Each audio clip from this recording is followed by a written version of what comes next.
Park is on the air. Welcome to Oracle Park for today's Bruce-Mahoney baseball game between the Sacred Heart Cathedral Fighting Irish and, of course, your St. Ignatius Wildcats. Beautiful day at the ballpark. Excited for baseball this afternoon, and great to be back on the air and great to have this baseball game back at Oracle Park. I'm Casey Murphy, class of 77. I'll be doing the play-by-play today. Our sophomore color commentator will be Neil Naronhan. So Neil, welcome to the broadcast. Should be a fun game today. This game will not decide the trophy. St. Ignatius has already wrapped up the trophy, and the girls had a big part in that for the Wildcats. Yeah, I mean, great to be here, and the girls really won the trophy. The boys' games were incredibly close, but the girls, both basketball and volleyball, just came out and did the job. So we'll talk about that a little bit more as the ball game progresses today. Right now, Kevin Buckley, your on-field announcer, is giving the starting lineups and introducing both teams. The Irish are along the first base line, you can see, and the Wildcats will be the home team today. And they will be in the third base dugout, and they'll be introduced in just a second. We're going to have a ceremonial first pitch coming up that's going to be fun. John Grealish, class of 77, or class of 79 from SI, will throw out the first pitch, along with Andy Chan, who works at Sacred Heart Cathedral, the head cross-country coach at Sacred Heart Cathedral and facilities director. And, of course, this is the Dante Benedetti Classic, sponsored by the Dante Benedetti Foundation, and Tom Luminos from the Dante Benedetti Foundation will also be on hand to throw out one of the first pitches. Both teams are 2-4 in league play so far in the WCAL, as Kevin Buckley now gets over to the SI side. We'll introduce the Wildcats. St. Francis, the class of the league in the WCAL, pretty much here at the halfway point. Lancers are 7-0. Valley Christian 5-1-1, Bellarmine 4-2, Archbishop Mitty 4-3, SI 2-4, Sacred Heart Cathedral 2-4, Reardon 1-6, Sarah 1-6. So Neil, not just an important game as far as the Bruce-Mahoney is concerned, but a big game in the WCAL. Both teams coming in with a 2-4 record in league play. Yeah, I mean, they're both going to want to get ahead. They're going to face each other once more, but just to get a good start and find their footing as the season gets into the heart of it. So we'll give you today's starting lineups very quickly here. First for the Irish, as announced by their head coach Brian Morgan, Ivan Herrera will lead off. He is their catcher. Lucas Kelly, designated hitter, a Texas A&M commit, will bat second. Justin Tapia, a left-handed hitting center fielder, will hit third for the Irish.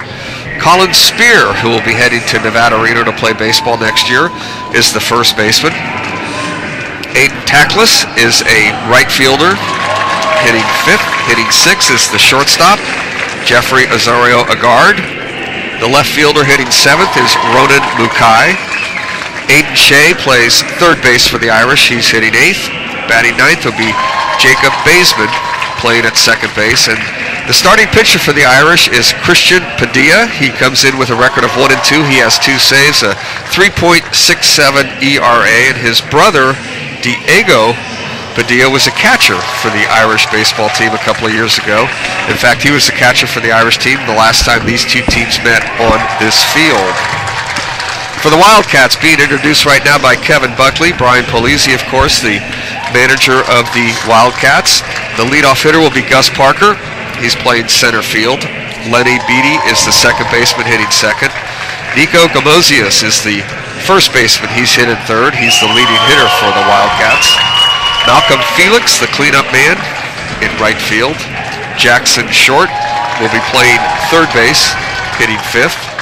Lucas Tapia is the designated hitter today for the Wildcats. Evan Smith, the shortstop, hitting seventh. Diego Mays is out in left field. He'll be batting eighth. And the pitcher hitting ninth, Josh Pashby. Now, Josh has a 5.25 ERA, a 2-1 record so far this year. He won last year's Bruce-Mahoney baseball game, pitching a terrific game for the Wildcats in the victory over the Irish. The catcher not hitting today for the Wildcats is Patrick Wayne.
and national anthem. Now we're going to have our first pitch ceremonies. Also want to credit, of course, Sean Lahon, class of '87. Sean gets us on the air here at the SI Sports Network. I've missed it for a couple of years with the pandemic and other issues obviously going on, but man, it sure feels great to be back behind the microphone, especially for Bruce-Mahoney baseball. It doesn't get any more exciting than this, and looking forward to the fall season. Our football games are going to be on Friday nights coming up next year, so we're excited for that. Of course, our producer and cameraman Felix Quinones is doing all the work here for us. Thanks, Felix, for being out here and putting us on the air and making us look good. So I believe we're going to have a first pitch ceremony right now. We're going to have John Grealish, a friend of mine, class of '79, will represent the Wildcats. Andy Chan will represent the Sacred Heart Cathedral Fighting Irish, and we believe Tom Luminos to represent the Dante Benedetti Foundation. The umpires are on the field, and we're just about ready to get started here. Excited, Neil? Just a dream come true for me to be up here in a Giants streaming booth and commentating on a baseball game. 4-year-old Neil would be jumping for joy right now. I like that. Neil plays on the varsity tennis team here at SI, a sophomore. So obviously used to athletic competition. And there's Andy Chan out there to take the mound. He's the head cross-country coach at Sacred Heart Cathedral. I can't even tell you how long he's worked at SH. Facilities director, all-around great guy. Does an unbelievable job of connecting with all of his students, and I'm going to call that a strike. He looked like a breaking ball maybe, but he got it over the inside corner. So good job, Andy Chan. And now John Grealish, the old left-hander. John, of course, was the baseball coach here at SI for many years.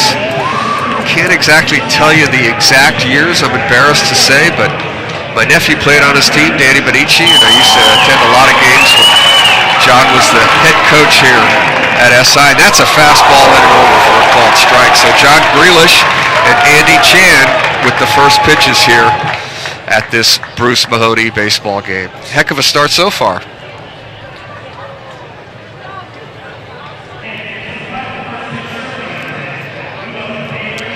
So the Cats are the home team. They're going to take the field in just a second. The Irish will hit first. The Irish have some pop in their lineup. No question about that. Now here comes Tom Luminos. He's from the Dante Benedetti Foundation, and he fires one in there. So thank you, Tom, and thank you for putting this event together for us. There's a baseball game this afternoon. After this game, Marin Catholic and San Rafael High, you think, Sean? Marin Catholic and San Rafael High are going to play out here following this game. In years past, USF's baseball team would play, but it's just going to be a high school event this year here at the Oracle Park. Managers are out speaking with the umpires. Of course, Brian Morgan's a graduate from SI, been the head coach at Sacred Heart Cathedral for many years. One of the best in the business. Brian Pelosi, what, about third year now for Brian as the SI head baseball coach? It's hard to remember. To tell you the truth, Neil, you feel a little disconnect. Those last two years ago, they really have a baseball season, and then last year, kind of a truncated baseball season. So back in full force this year for all the sports, so we're excited about that.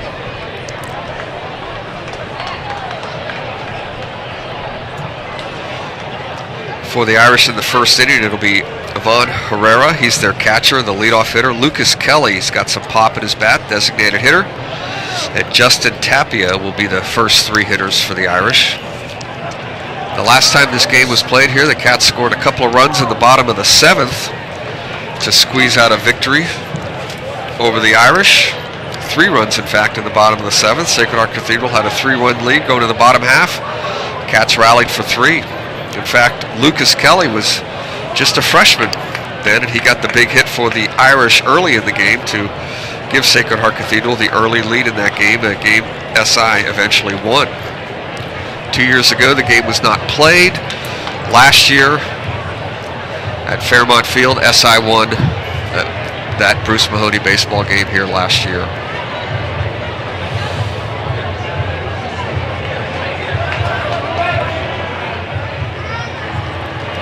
So the Irish won the football game, and as we mentioned in our opening, The girls won the volleyball game for the Cats. They also won the basketball game, and the boys won a thriller overtime basketball game.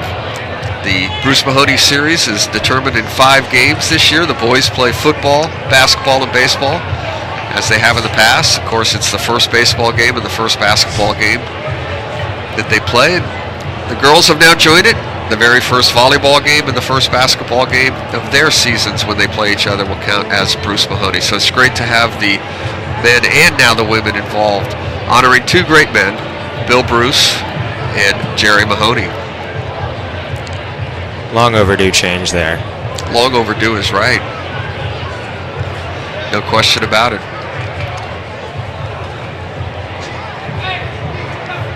Not sure who the umpires are.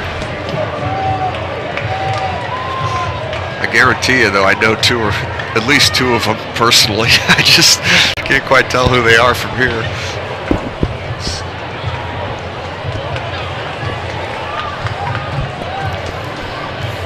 The Irish with the big football game earlier this year, the win over SI. St. Cathedral was 0-5 going into that game, and that spurred the Irish. They not only made the CCS, they won their division in the CCS and won the Class 4A state championship in football. Congratulations to Barry McLaughlin, who has since stepped down as the Irish head football coach. But the Bruce-Mahoney football game really turned the Irish football season around as they went on a big winning streak and got hot in the playoffs and ended up winning a state championship in Division 4A. So the Cats have taken the field.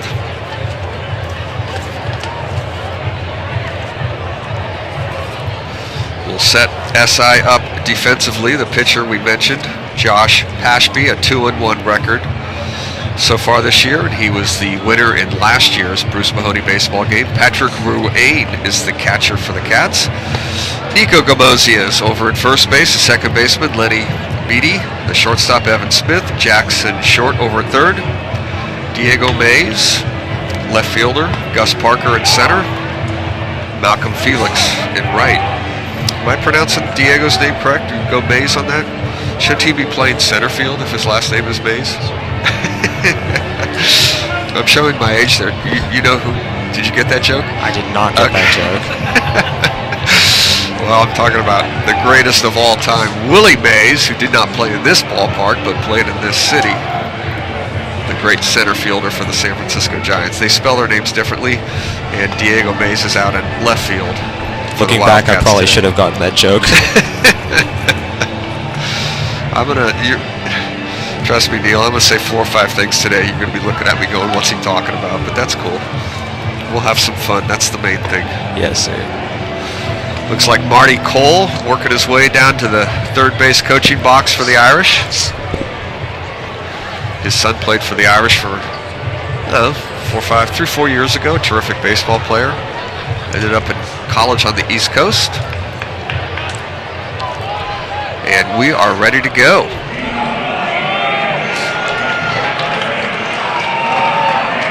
So this is Ivan Herrera. He's hitting .341 for the Irish. 5 RBIs on the season. 4 doubles. And he's stepping in as the leadoff hitter in the 2022 Dante Benedetti Classic, the Bruce-Mahoney baseball game.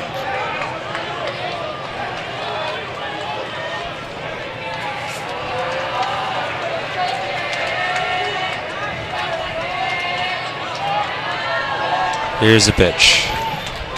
Ashby. First pitch is fouled away. Ashby pounding the strike zone with the first pitch.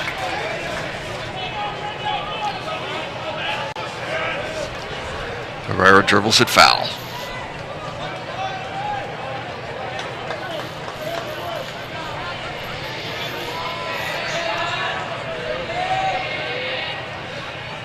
Looks like a breaking ball hanging high. A ball and a strike to Ivan Herrera, the leadoff hitter.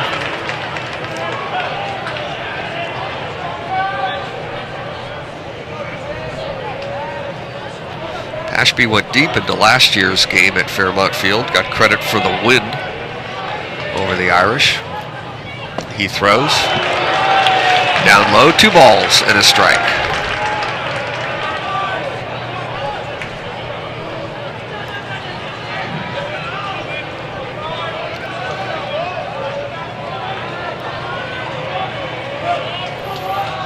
Lucas Kelly on deck. And the pitch is hit to third. Nice backhanded stop by Short, and he throws to first for the out.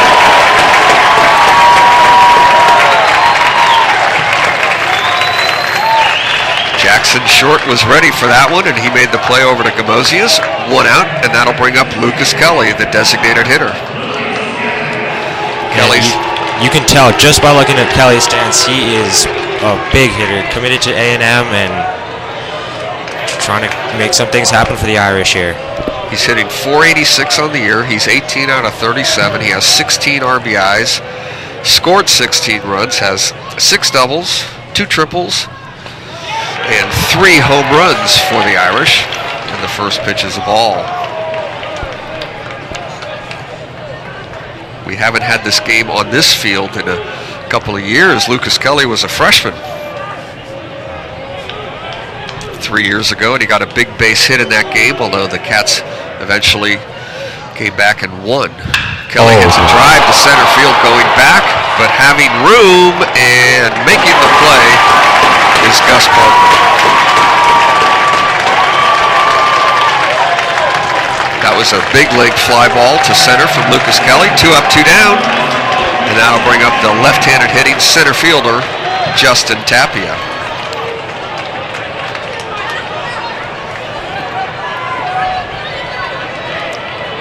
Tapia hitting .407 on the year. Has scored 16 runs for the Irish, has 12 driven in, 6 extra base hits, all doubles. Pasby comes in high with that one.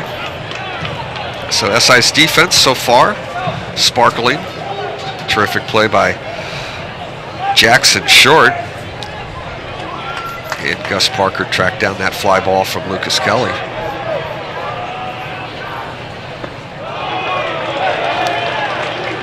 Two balls and no strikes.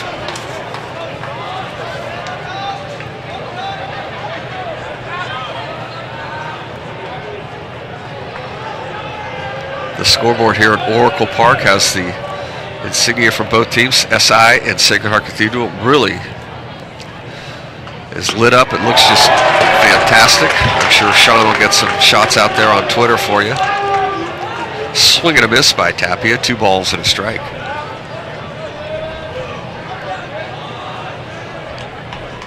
The Irish logo is pretty cool, huh?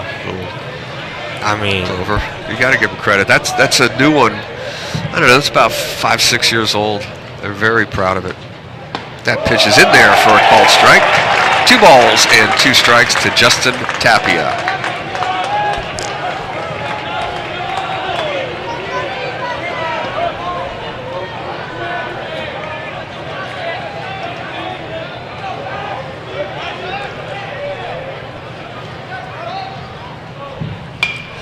Little check swing foul. Count remains at 2-2. Colin Spear, the number 4 hitter, on deck for the Irish. Big Colin, the first baseman, helps retrieve that ball. We have a 2-2 count.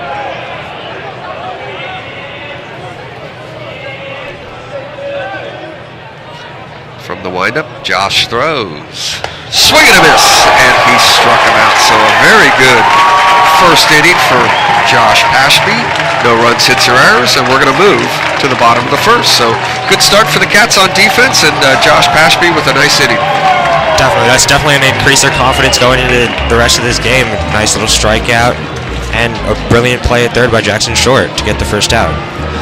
Yeah, no question about that, Neil. That first hitter is always the biggest, and Jackson Short was ready for that hard-hit ground ball. For the Cats, we're going to have Gus Parker, Lenny Beatty, and Nico Gamosius, the first 3 hitters. Gamosius, the first baseman, leading the Cats with a .349 batting average, and they'll go up against the pitcher, Christian Padilla, for the Irish. Padilla has a 1-2 record this year for Sacred Heart Cathedral. He does have 2 saves. A 3.67 ERA, 34 strikeouts and 15 walks, and I mentioned that his brother was a member of the Irish baseball team a couple of seasons ago, was the starting catcher for Sacred Heart Cathedral back in 2019. the last time the game was played here at Oracle Park.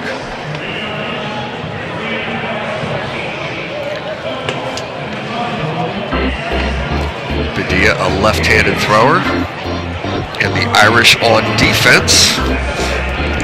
Ivan Herrera, the catcher. Colin Spear over at first base. Jacob Baseman is the second baseman. The shortstop for the Irish, who we also might see pitch today, is Jeffrey Osorio, a guard. Aiden Shea is over at third. Ronan Mukai in left field. Justin Tapia in center. And Aiden Tackless over in right field.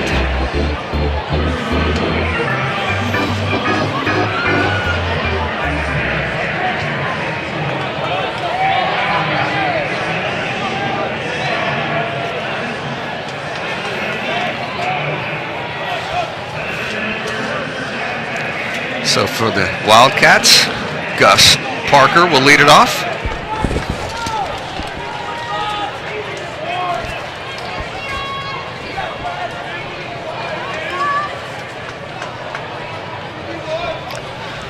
And maybe a sleeve needs to come off the throwing arm of Christian Padilla.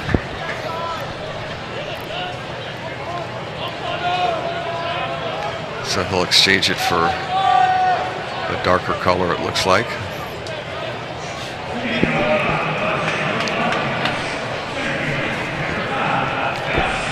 So Gus Parker hitting .295 for the Wildcats, has a home run.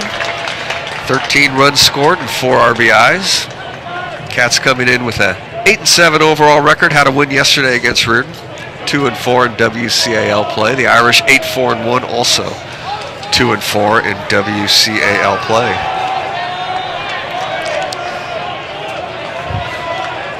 And you can see the third baseman playing up because Gus Parker has lightning speed. Showed it this season in football. 2 pick sixes, and they're just watching out for the little bunt there. First pitch is in for a strike. The center fielder already has a nice defensive play, tracking down a long fly ball from Lucas Kelly. A ball and a strike to Gus Parker. Obviously a defensive back on the Wildcat football team.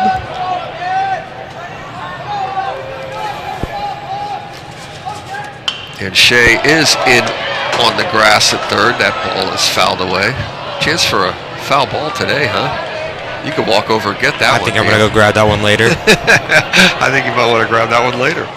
Shea backs up now with 2 strikes. He's at normal depth. A ball and 2 to Parker. That's way outside. 2 balls, 2 strikes.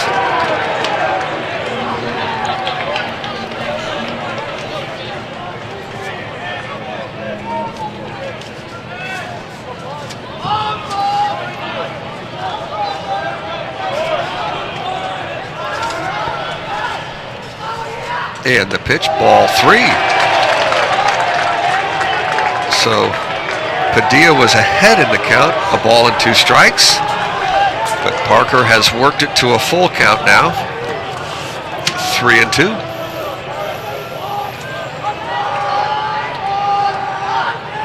Ooh, got him with a breaking ball. Nice pitch as Parker swings and misses. 1 out.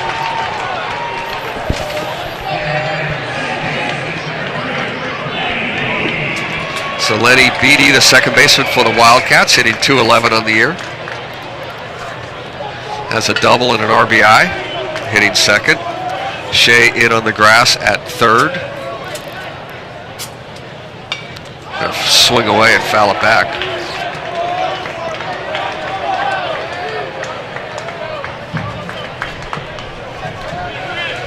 Nico Gamosias, the first baseman for the Cats, left-handed hitting, is on deck. Let's see if Beatty can get on base and get something started here with 1 out. Driven to center field, but having room for the Irish is Justin Tapia. So he makes that play, 2 outs, and that'll bring up Nico Gamosias.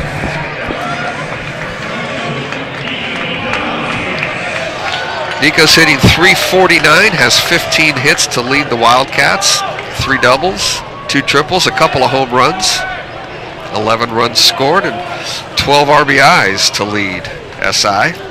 Hitting in the 3-hole, lefty against lefty. Fouled away for strike 1.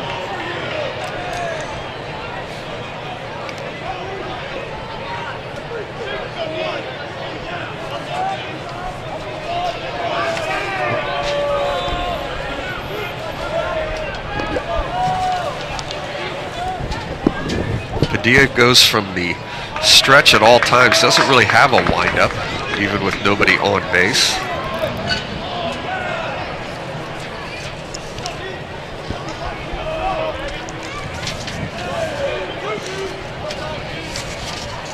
The pitch is driven to right field. Coming in as the right fielder for the Irish and making the play is St.Ignatius. So Demosius hit it hard, but in the end, 3 up and 3 down. No runs, hits, or errors. We've played 1. Here it's the Irish nothing, the Cats nothing here on the SI Sports Network.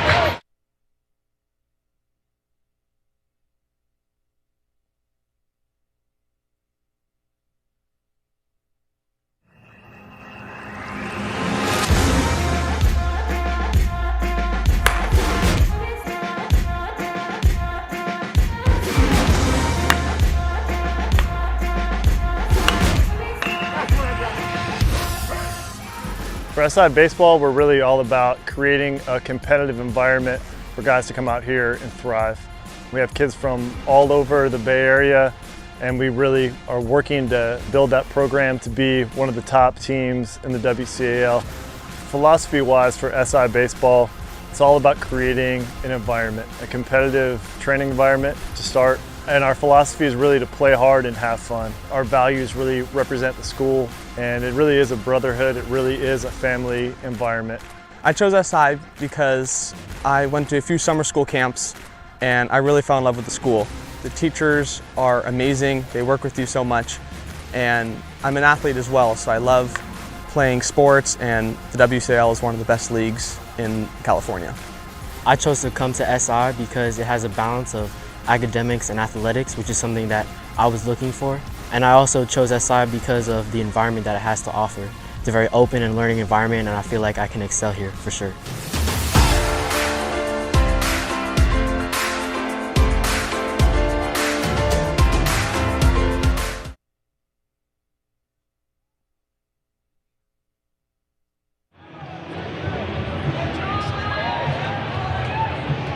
We're back here at Oracle Park, top of the second, a scoreless first inning.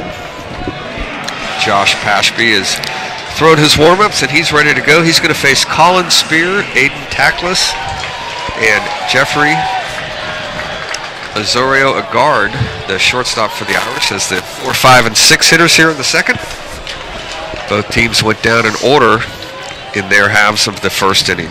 Colin Spear is the Irish leading hitter. He has a .515 batting average, 17 out of 33 on the year, and he pops this one foul. And running out of room is Demosius. Colin Spear has 9 runs scored for the Irish, 8 RBI and a home run, hitting .515, the right-handed hitting first baseman. Will be playing baseball at Nevada Reno next year.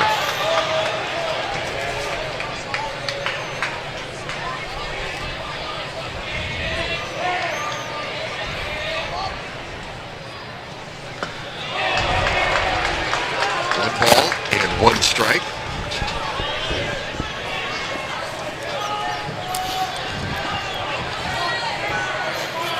Four, 5, and 6 hitters here for the Irish in the second.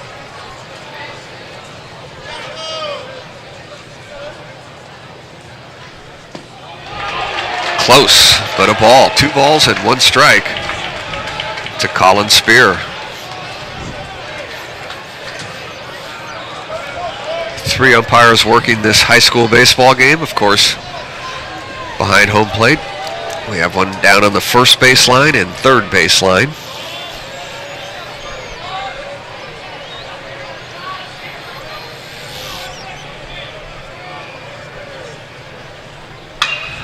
Foul ball, 2 balls and 2 strikes to Colin Spear, the leadoff hitter for the Irish here in the second.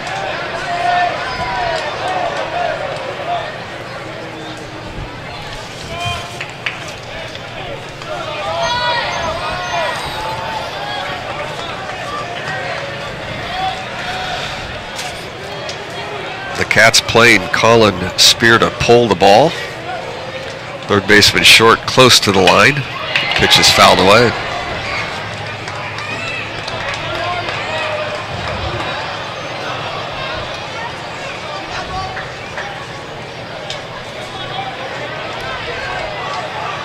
Boy, the ballpark looks beautiful. I haven't been here in a while, Sean. I just didn't make any games last year. Of course, the year before, nobody did. It sure is great to be back down here on King Street. Swing and a miss.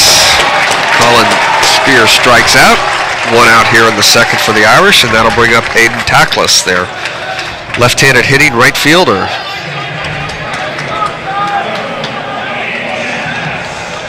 Tackless is hitting .273 for the Irish, has 9 runs scored, a couple of RBIs, has 1 extra base hit. I think Brian Morgan likes this matchup, the lefty against righty. Hitting in the 5-hole today, swings and misses at that one.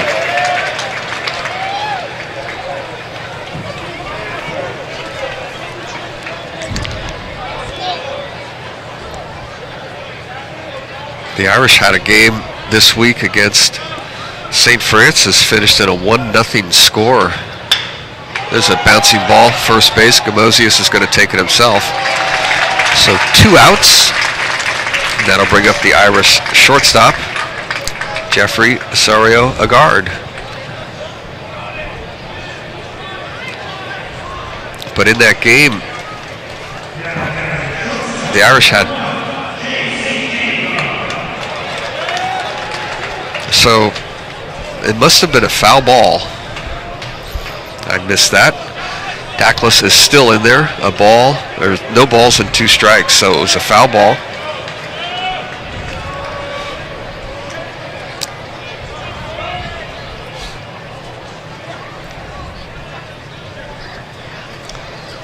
Brian Polizzi wants a quick explanation on that. It must have hit, ball must have hit Tackless on his shin and bounced out towards first base. So he's alive with no balls and 2 strikes. And now he hits it to second base instead. So no harm. The out is made. Lenny Beatty over to Gamosius. So instead of a 3, we're just going to call it a 4-3 put out. Now there's 2 outs, and the shortstop for the Irish will hit.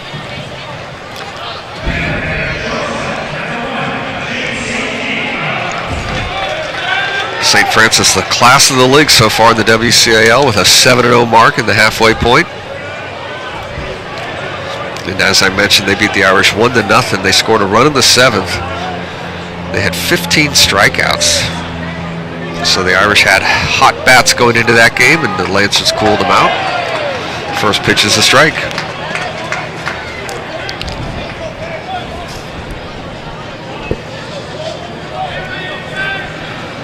Osorio-Agard has been hot this year, hitting .500, 16 out of 32. Has 18 RBIs and 3 home runs for the Irish. It's 1 foul. No balls and 2 strikes, so Josh Pashby has been getting ahead of the hitters in this inning, has a strikeout and a ground out. He's retired the first 5.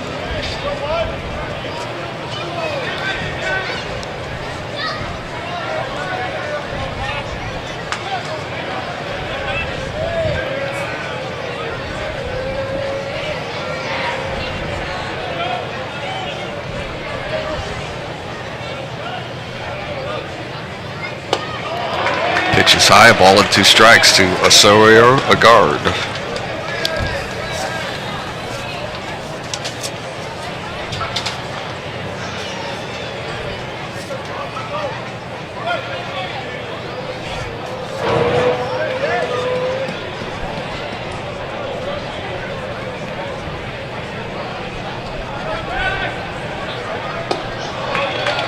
Maybe overthrew that one just a bit.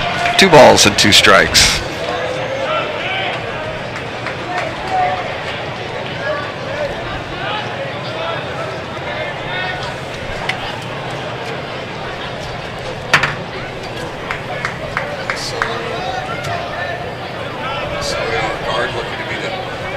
base runner in the ball game, and he will be with a base hit to center field.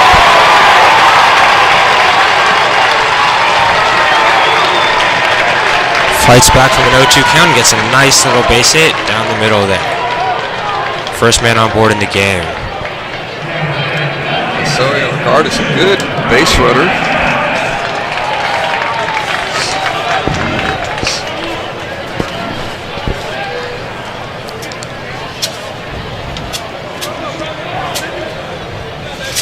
He has a couple of stolen bases for the Irish with 2 outs. Let's see if Brian Morgan puts him on the move. The hitter is Ronan Mukai, left-handed hitting left fielder for the Irish. He swings at the first pitch and hits it into the gap. Could be trouble. It's down for a base hit. Osorio Guard is going to get to third. Marty Cole is going to hold him up. And the Irish suddenly have first and third here with 2 outs after a base hit from Ronan Mukai. Mukai was 10 out of 16 on the year. He was hitting .625 coming into that at-bat. And with the base hit, that'll bring up Aiden Shea with first and third, 2 out. Aiden Shea, the third baseman for the Irish.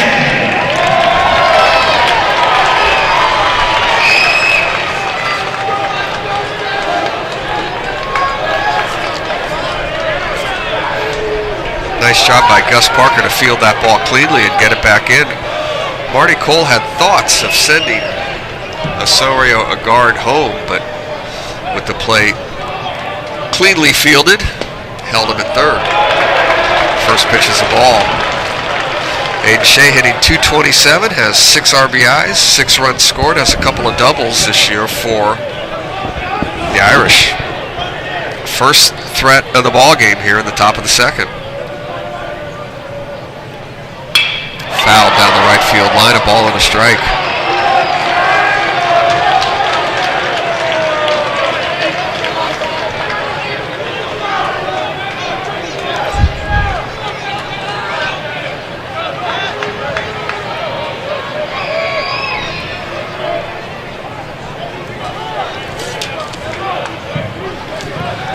The right fielder for the Cats, Malcolm Felix, getting that ball, that foul ball back in. First and third, 2 out. Ball and a strike. Josh Pashby to Aiden Shea. Fouled away, a ball and 2 strikes.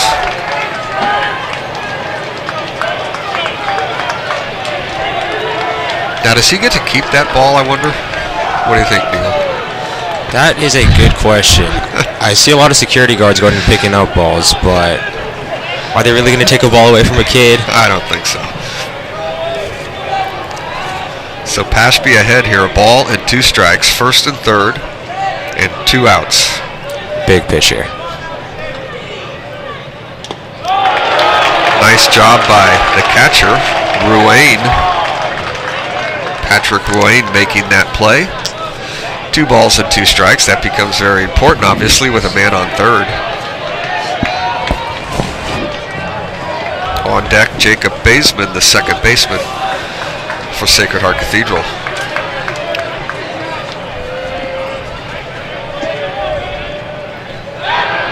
Throw to first. Mukai gets back in. Not a bad idea. Sometimes you're that back base runner. To be paying attention at all times. Here's the pitch, in there, called, strike 3. Pashby pitches out of trouble, 2 hits for the Irish, but no score. We move to the bottom of the second. No score in the ball game, so really nice job that time by Josh Pashby. Gave up a couple of base hits, but a key to that is he gave him up with 2 outs, so did a very nice job of striking out Aiden Shea. At the end of the day, there's still a 0 on the scorecard, so the job is done.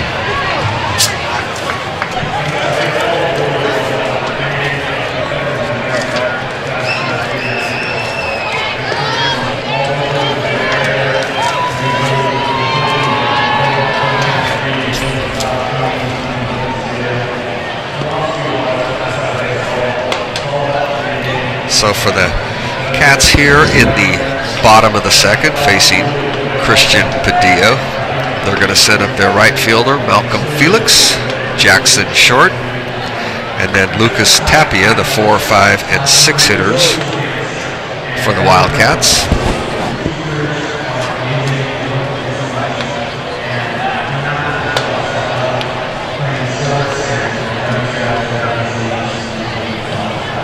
Neil also writes for Prep to Prep. How's that going? So far, so good? A lot of fun? Lots of fun. I mean, going to games, writing about it, it's just great. Building relationships with players, coaches from all schools, really. It's a great experience. And you had a chance to cover all 4 of the Bruce-Mahoney games so far? I have. It has been incredible. And as much as it is a rivalry, it's amazing to just see the brother and sisterhood between the two schools. Yeah, that's for sure. And the games have been exciting so far. We've mentioned the volleyball team and the girls basketball team both won. Boys basketball team got a win. And St. Cathedral won the baseball game, but the Cats have the trophy. And the first pitch to Malcolm Felix is in there for a called strike. Felix hitting .265, has 5 RBIs, 6 runs scored on the season so far for SI. A couple of extra base hits, both doubles. Playing right field today.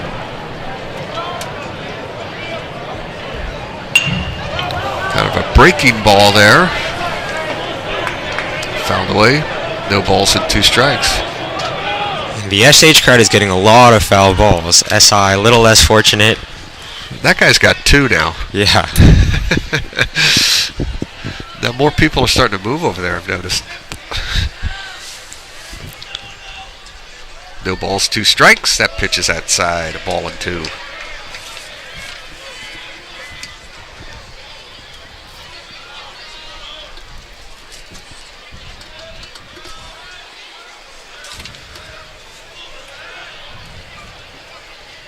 Malcolm Felix, right-handed hitting right fielder, takes it outside. 2 balls and 2 strikes.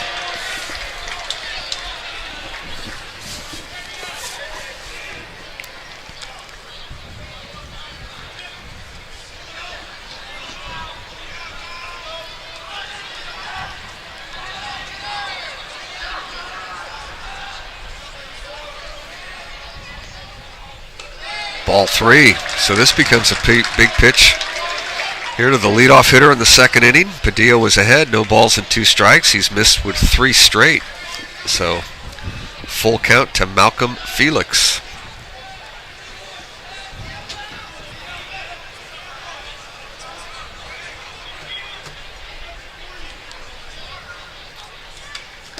Fouled back, Felix stays alive.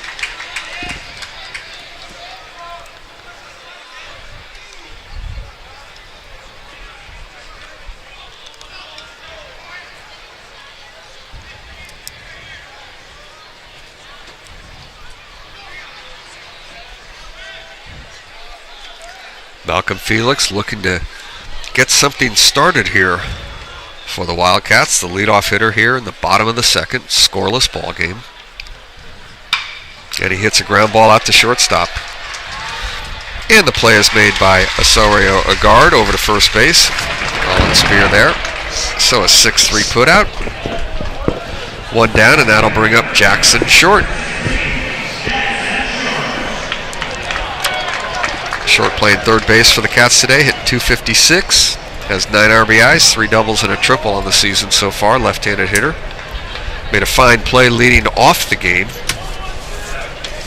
Levon Herrera hit a hard ground ball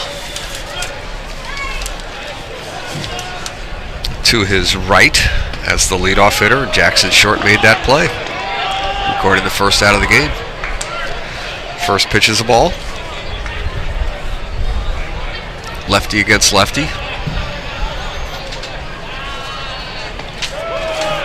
In there for a called strike. Aiden Shea playing in on the grass. We've seen that a couple of different times from Shea against these SI hitters.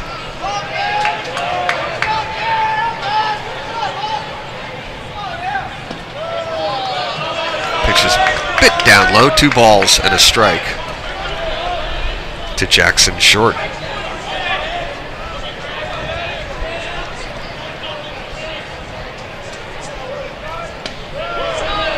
That's in there for a strike. 2-2. A bit of a delayed call, but Padilla gets that call.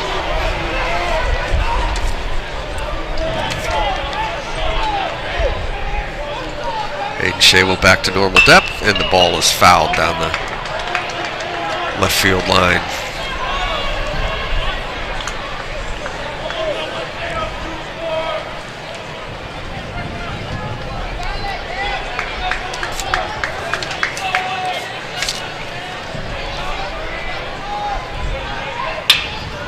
Oh, slowly hit. Going to be a tough play for the third baseman for the Irish. Over to first. Safe. Aiden Shea had dropped back to normal depth, and that made the difference as Jackson Short beat that out for an infield single, and the Cats have a runner at first base with one out, and that'll bring up Lucas Tapia.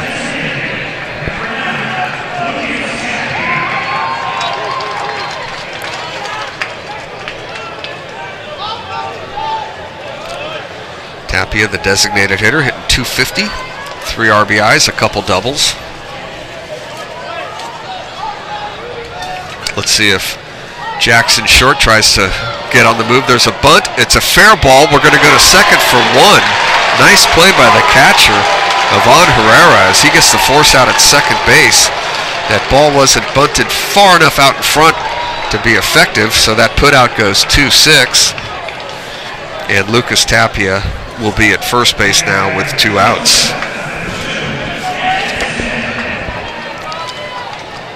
Fine play by Ivan Herrera.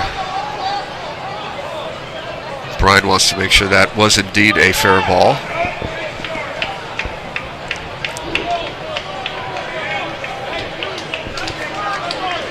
Jackson Short was forced at second on the play. So with 2 out, that'll bring in Evan Smith, the shortstop for the Wildcats, hitting .156 on the year, a couple of RBIs, 3 runs scored. And he pops it up on the infield. Who's going to call for it? It looks like it's going to be the second baseman, Jacob Baseman, and he's going to make that play. So no runs, a hit though for the Cats. Nobody left. We've played 2 full innings, scoreless here at Oracle Park. Both pitchers having their way so far, Neil. Both effective. The Irish had a little 2-out rally, a first and third situation, but then Pashby got the big strikeout. Working through a base hit there, Padilla got through the second.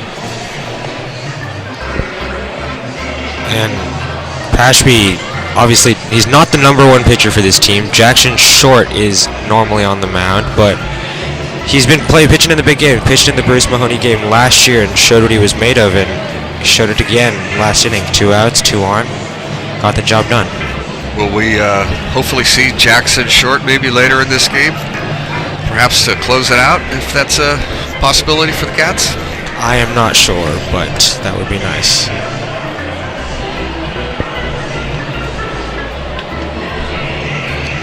So the Irish will start with their #9 hitter, the second baseman, Jacob Baseman, and then back to the top of the order for Ivan Herrera and Lucas Kelly. Both teams played yesterday. The Cats had a win over the Reardon Crusaders. Sacred Heart Cathedral was down in Bellarmine, lost to the Bells 5-0.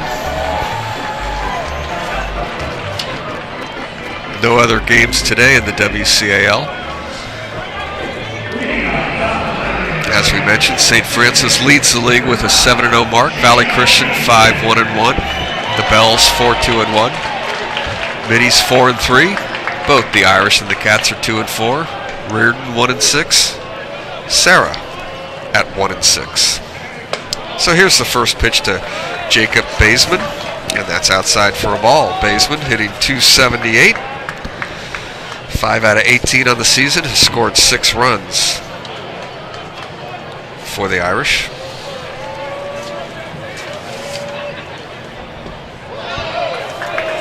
A ball and a strike to the left-handed hitting second baseman, Jacob Baseman.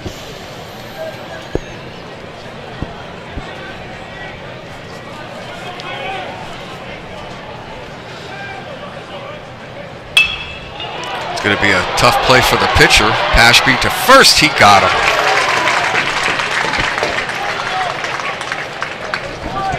So Pashby with the throw to Nico Gamosius, the big stretch, and the first out. And now the top of the order for the Irish, Ivan Herrera. Herrera led off the game with a blistering ground ball down the third baseline, and Jackson Short made a nice backhanded pickup and threw him out to get this game started. Herrera hitting with one out here in the third.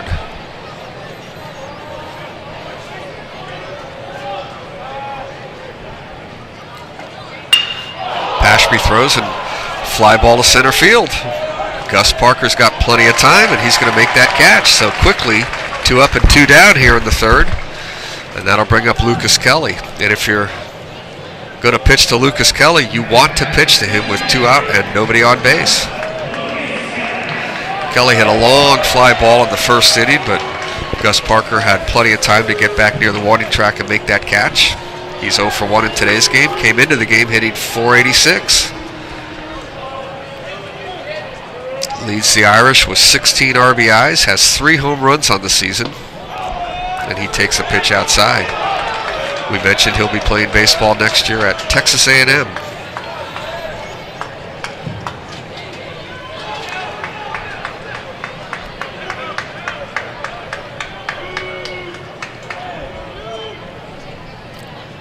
Pashby throws in the dirt.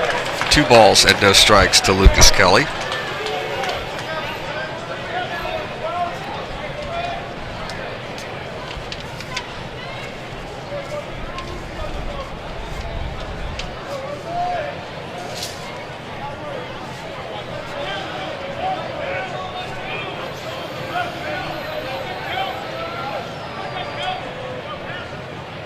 Swing and a miss.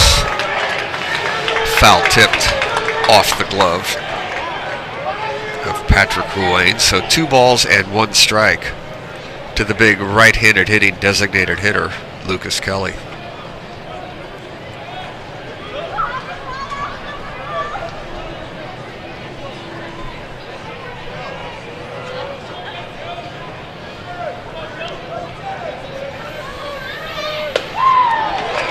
Three balls and a strike, and you know that if Kelly gets one that he likes, he'll be swinging at this 3-1 pitch.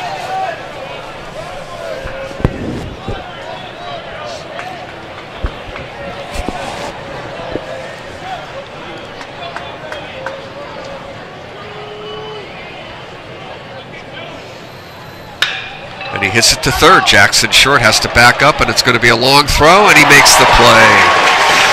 Well done by Jackson Short over at third base. 3 up and 3 down. Another fine inning from Josh Pashby. We move to the bottom of the third, and we are scoreless. So pitchers having their way so far at the 2020 Dante Benedetti Classic, the Bruce-Mahoney game between the Irish and the Wildcats. So how's the tennis team doing, Neil? You're a sophomore playing on the varsity tennis team. Everything going well? Everything's going great. It's my first full season. Obviously last year only played 7 matches due to COVID, but doing well. We are currently sitting at 9-3, I believe, 3rd in WCal, and 2 big games against Midi this week that will determine if we can make the playoffs or not. And I mean, if you guys want to come out, anybody watching this want to come out and watch, please do. Absolutely. Now remember, I'm an old school guy. Sean's going to hear me say this. It's the WCAL. Okay, you're 3rd in the WCAL. Am I okay to say that, Sean? Yes, thank you.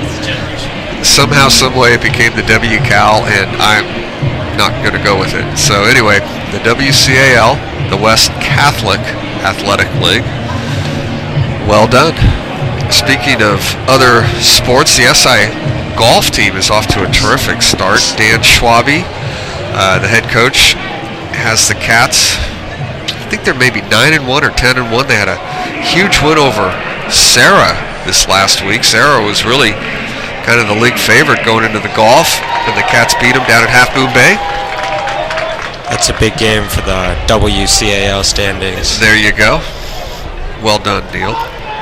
We move to the bottom of the third. And a base hit into left field, could be more. Diego Mays drives it down the line. He's going to take a big turn at first and hold. So Diego Mays, the left fielder for the Cats, hitting 200 on the year, leads off with a base hit to left field. The first leadoff man of either team to get on base. And now Josh Pashby, the pitcher, hitting ninth. Patrick Rowan, the catcher for SI, is not in the hitting lineup. Designated here, Lucas Tapia, in the lineup, but the pitcher is hitting. So let's see if Josh Pashby tries to bunt, and it looks like he will, as the throw goes over to first base. So Pashby has thrown 3 scoreless innings, given up 2 hits, 1 last year's game, and now he's going to swing away. He fakes the bunt and swings away. No balls and a strike.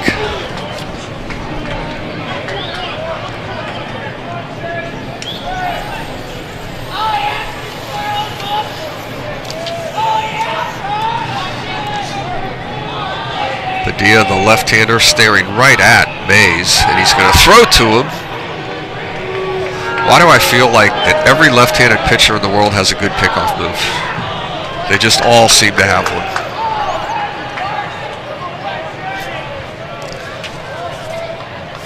Aiden Shea crowding Pashby, and he fakes the bunt to throw to first, but Mays gets back in there. Diego Mays is a popular man over at first base. 2 pickoff attempts by Padilla. Now the catcher, Ivan Herrera, throws down.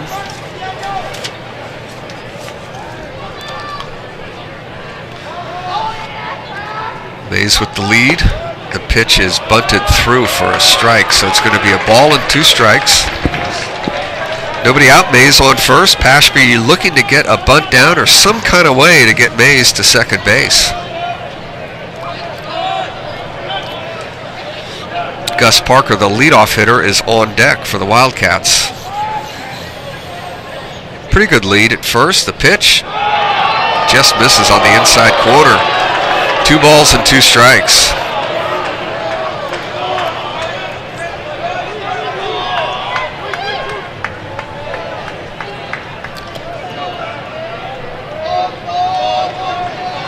Spear holding Mays on at first.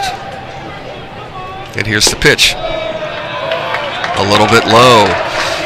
3-2 now. Let's see if Mays gets a start with 3-2, nobody out. Scoreless, bottom of the 3rd. Let's see if Mays is moving on the pitch.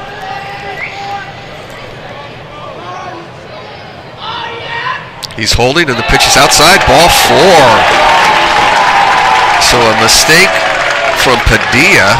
Pashby just only wanted to get that runner to second base with either a bunt or a ground ball, but the 3-2 pitch is outside, so the Cats have a rally now. Top of the order, 2 on, nobody out. Mays at second, Pashby at first. Gus Parker struck out, leading off the game, hitting .295 on the year.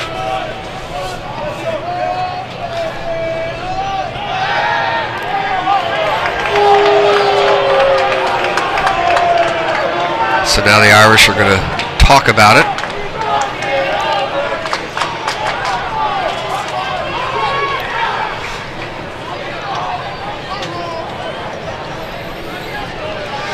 Padilla definitely a little bit distracted by Diego Mays. Mays led off this inning with a base hit. Is now at second base, nobody out. First and second for the Cats. Fake a bunt, but the pitch is outside. Mays is really troubling these Irish fielders. You saw Ivan Herrera threaten to throw to second base there. They've already thrown to him 3 times. And so now we're going to have a mound visit.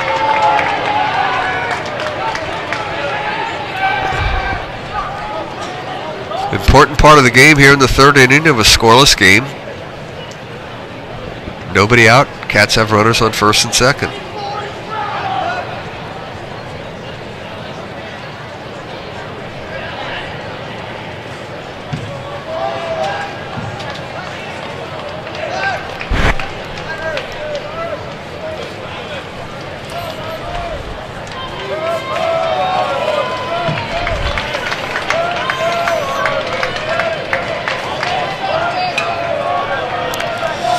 Christian Padilla in his first stressful situation of the game. First and second, nobody out. Bottom of the third in a scoreless ball game. Gus Parker hitting for the Wildcats.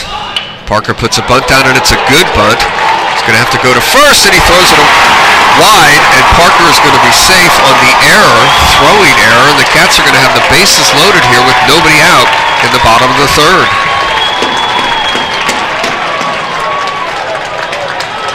Cats using small ball. Really a good bunt by Gus Parker. It was going to be a tough play for Padilla, and he threw it wide at first base. And there's that lightning speed that we were talking about earlier with Gus Parker running to first base. You know it has to be a perfect throw to get him out, and that just put the pressure on Christian Padilla. So Lenny Beatty up here with the bases loaded and nobody out. Padilla misses ball one. Beatty hitting .211 on the year. A double and an RBI up in a big situation. The big hitter up next, Nico Gamosius.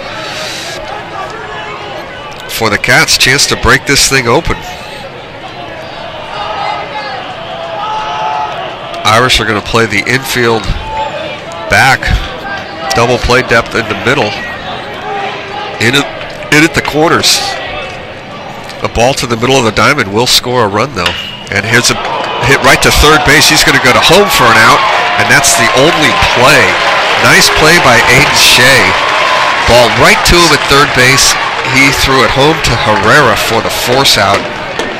No other play available, but one out. Base is still loaded. Nico Gamosius, the big hitter for the Cats, stepping in.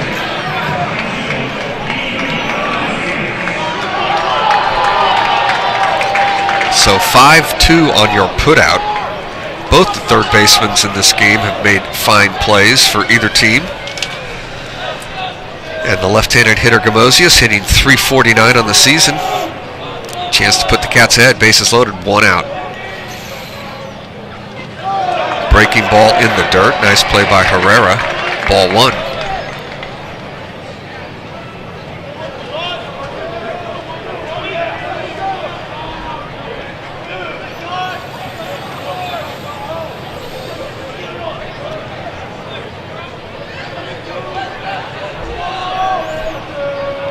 Here's the pitch.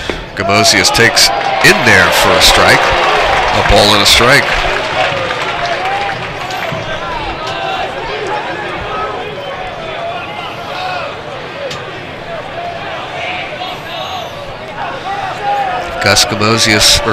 Nico Gamosius leads the Cats with 12 RBIs. A chance for more RBIs right here. And he hits a ball into left field. Could be trouble. That ball is going to get down for a base hit. One run's going to score. The Cats are going to score two and take a 2-0 lead. Gamosius with the base hit. Pashby scores. Parker scores. Holding at second base is Beatty on a base hit from Nico Gamosius. Cats lead 2-0.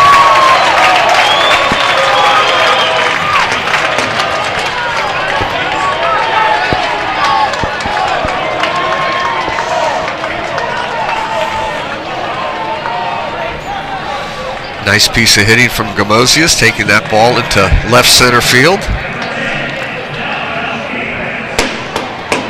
And that'll bring up Malcolm Felix.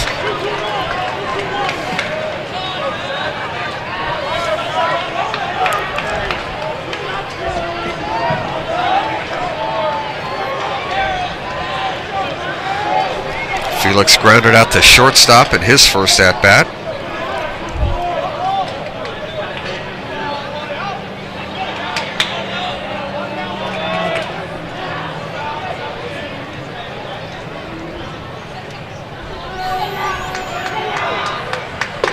And the pitch is outside.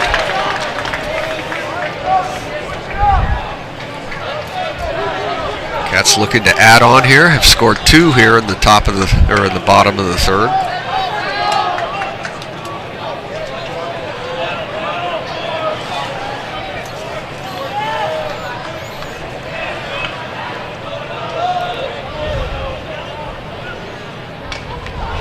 Fouled away, a ball and a strike to Malcolm Felix. Padilla will definitely be feeling the pressure here. 2 on and still only just 1 out.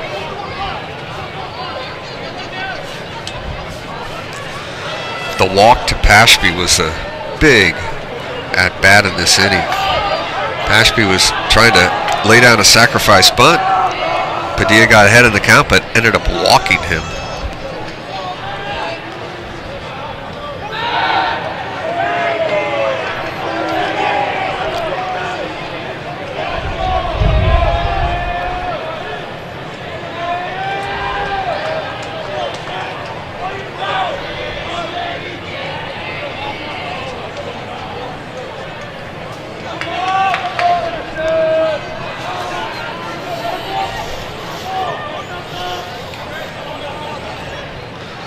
Felix takes a ball.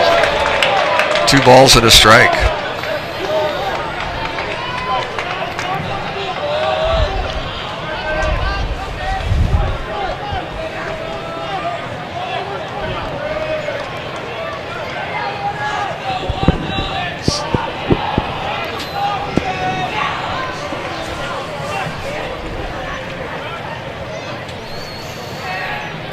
Padilla throws, misses on the outside. 3 balls and a strike. Looks like some activity out there in the bullpen for the Irish. A sidewinder getting heated up. The bullpens here at Oracle Park now are out of play in center field, no longer down the foul lines.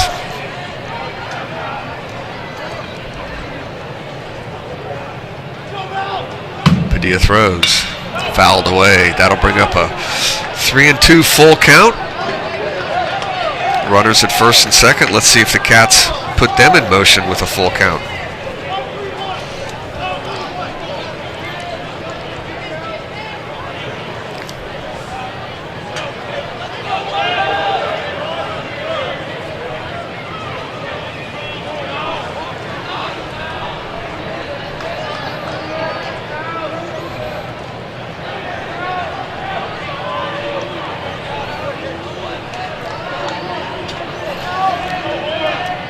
Two, throw to second on a pickoff move, but Beatty gets back in.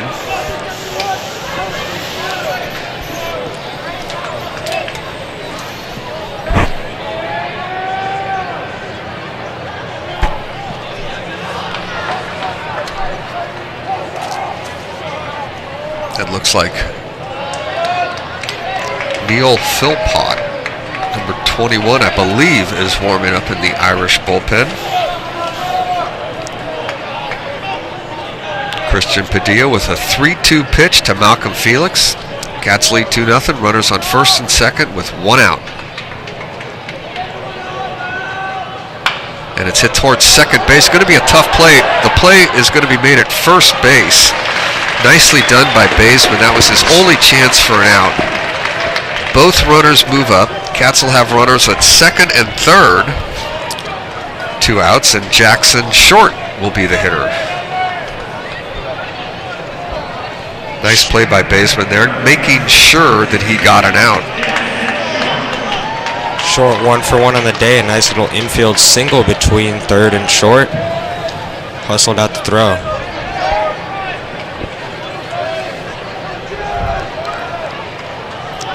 Second and third, 2 out. Ooh, wild pitch, chance for a run. Here comes down from third is Beatty, and he will score. Moving over to third is Nico Gamosius. So the wild pitch, and Beatty is able to score. That's a big run for the Cats. They now lead 3-0.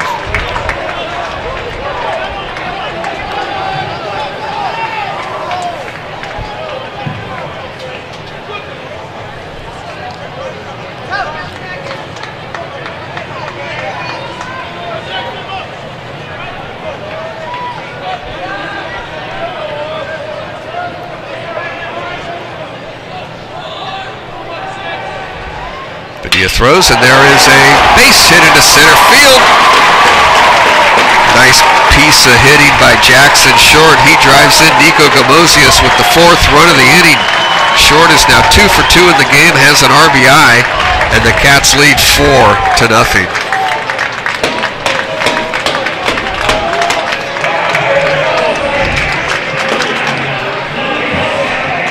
And that will be it for Christian Padilla. The Irish are going to make a pitching change.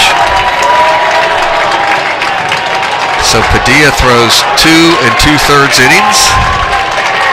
He gives up 4 runs and is responsible for the runner Jackson Short over at first base.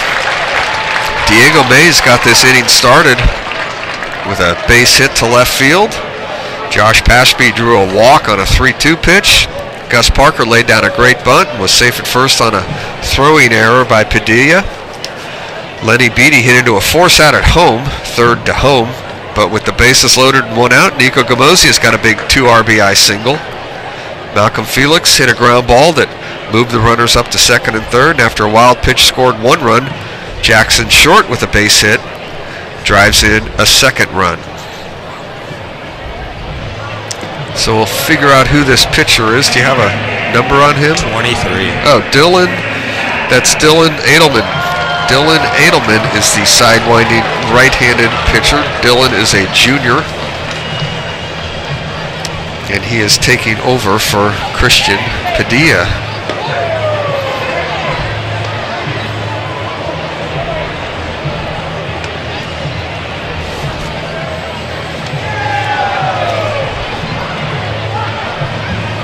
So the Cats with a big 4-run rally here, taking a 4-0 lead here in the 3rd.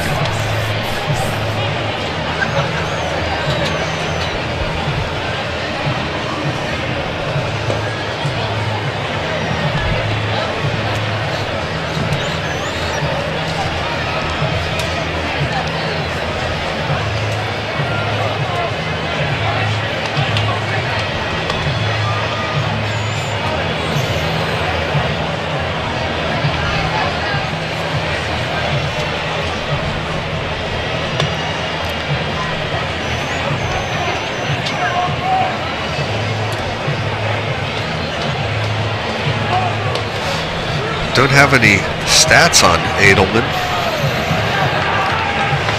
Very well could be his first appearance of the year.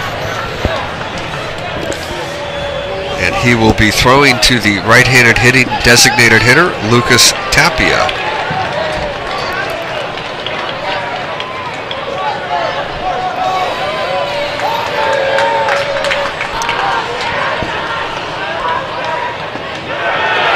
First pitch is in there for a strike.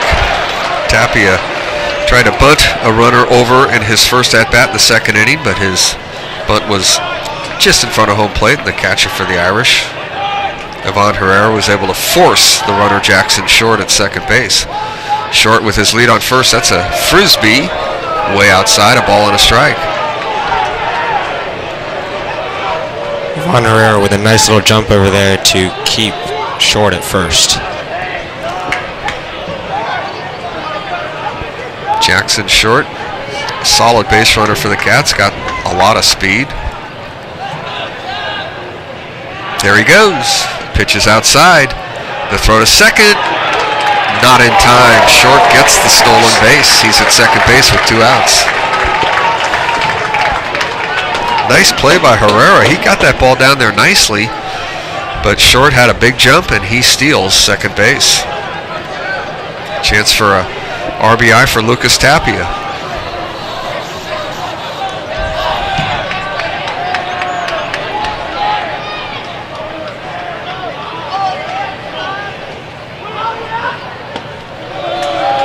Three balls and a strike. Edelman got that first pitch in there, has missed with 3 straight.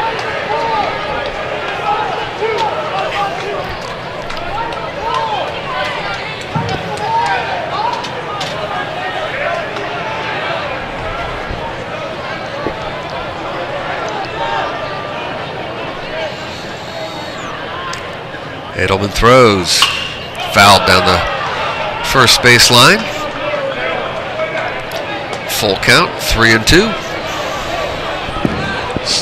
Cats have scored 4 here in the third.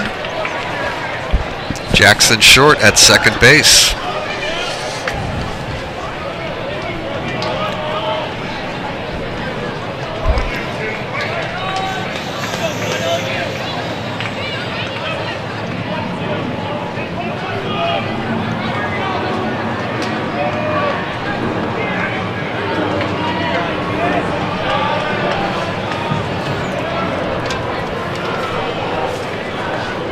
Edelman from the stretch.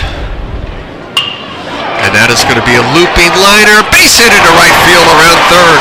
Here comes Short, the throw home, and he is out! He got him at home plate. What a throw from the right fielder, St.Ignatius.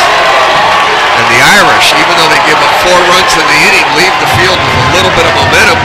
But a big inning for the Cats. Tapia with the base hit there. Jackson Short is thrown out at home, but SI scores 4 runs in the inning. We've played 3 here at Oracle Park. It's the Cats 4, the Irish 3. You're watching the SI Sports Network.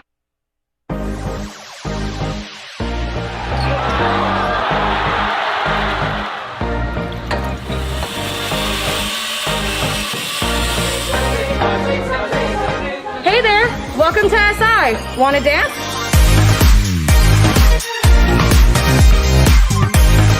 Hey, welcome to SI. Hope to see you in the theater next year. Welcome to SI. Ready to jump in? Can't wait to see you on the field next year. Remember, it's all about the problem, not about the solution.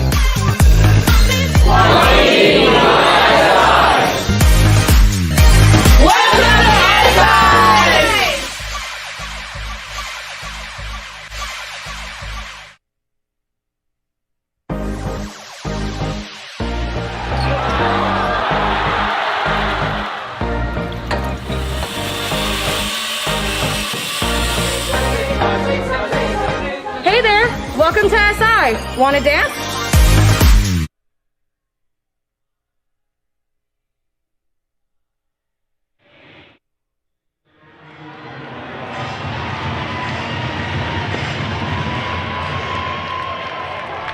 We had an exciting bottom of the third inning there for the Wildcats. They score 4 runs, but had a 5th would-be run thrown out at home plate to end the inning. Terrific play from the Irish, the right fielder, St.Ignatius, getting that ball to Ivan Herrera for the tag out at home.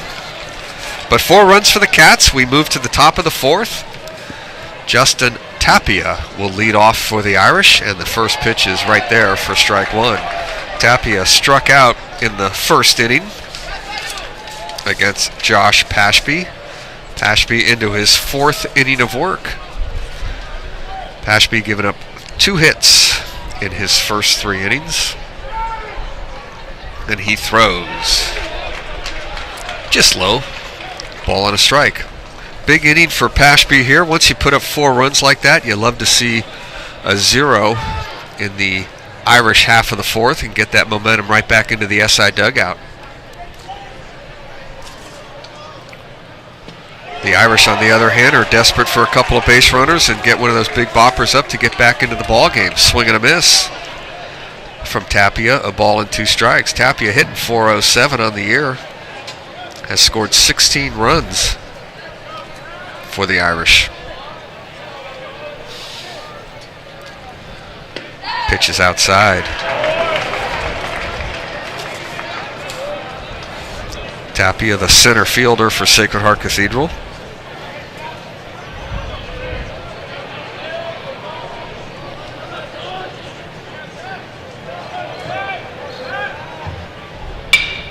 He hits a foul down the left field line.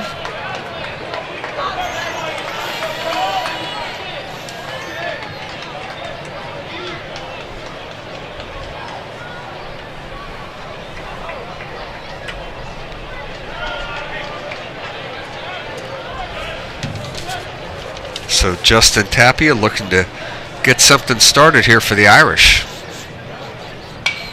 He fouls it right back towards us. By the way, Neil, if one comes back here, you got to make the play. Not too old for that.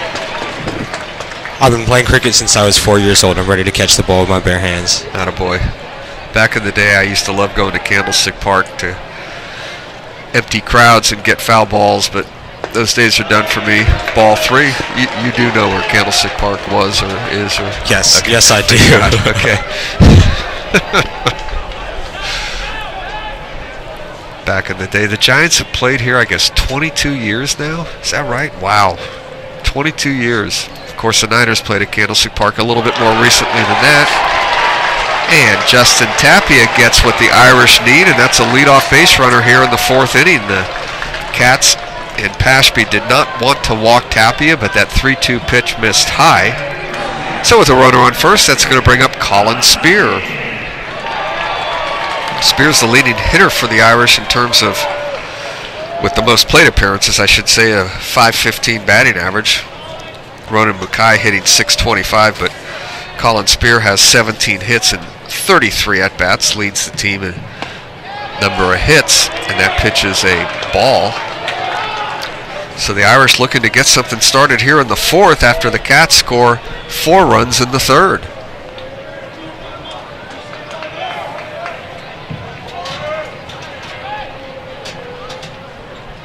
Swing and a miss.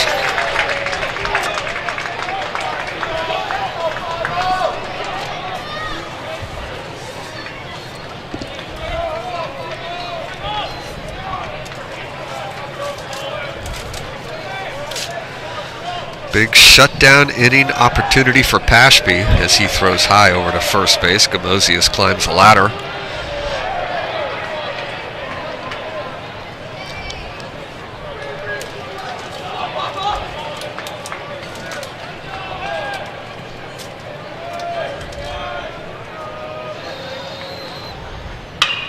Popped up. Don't think it's going to be playable. And it will be out of play. A ball and 2 strikes to Colin Spear. On deck is Aiden Tackless. He's the right fielder that made that great throw home to cut down Jackson Short at home plate to end the 3rd.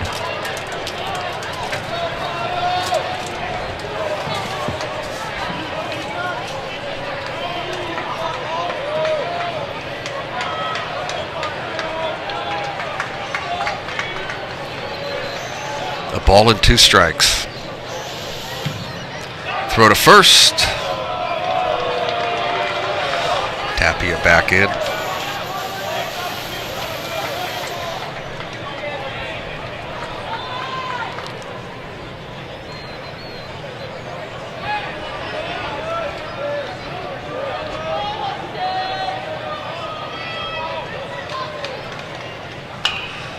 A breaking ball is fouled off into the SI dugout. Had a chance to catch up with Matt Lopez, SI freshman baseball coach, graduated 2010, terrific baseball player for the Cats back in his day. Played at San Jose State. A little bit of a run in the minor leagues. Nice to see him back on campus helping out with the freshmen. Pitch is fouled down the first base line, and that'll be out of play. Matt Lopez made a big play in the, I guess it was the 2010 game here, leaning into the foul territory bleachers over there in right field to make a catch. You can't even do that now with the screen. I guess you can kind of do it, but they have screens all around the field now protecting fans from those foul balls. Spear is hitting a lot of those foul balls right now. That one's right in our section, Neil. Pretty close. Can add that to my collection with the Gus Parker one, hopefully.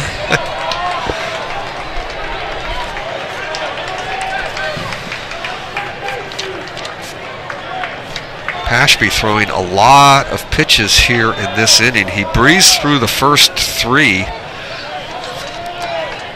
A ball and 2 strikes here. Walked the leadoff man Tapia, but Spear has fouled off at least 4 or 5, and that pitch misses. It's going to get away. Tapia is going to stroll into second base. So 2-2, runner on second.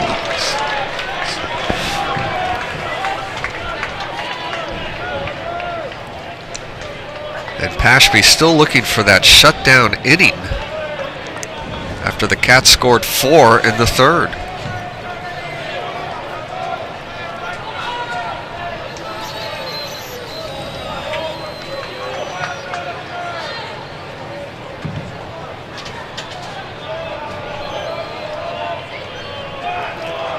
Ashby throws, swing and a miss. Big strikeout of Colin Spear. Got him to chase on the outside. A big first out. There's Matt Lopez right now bringing out some balls for the umpire. Way to go, Matt. But a big out, and that'll bring up Aiden Tackless.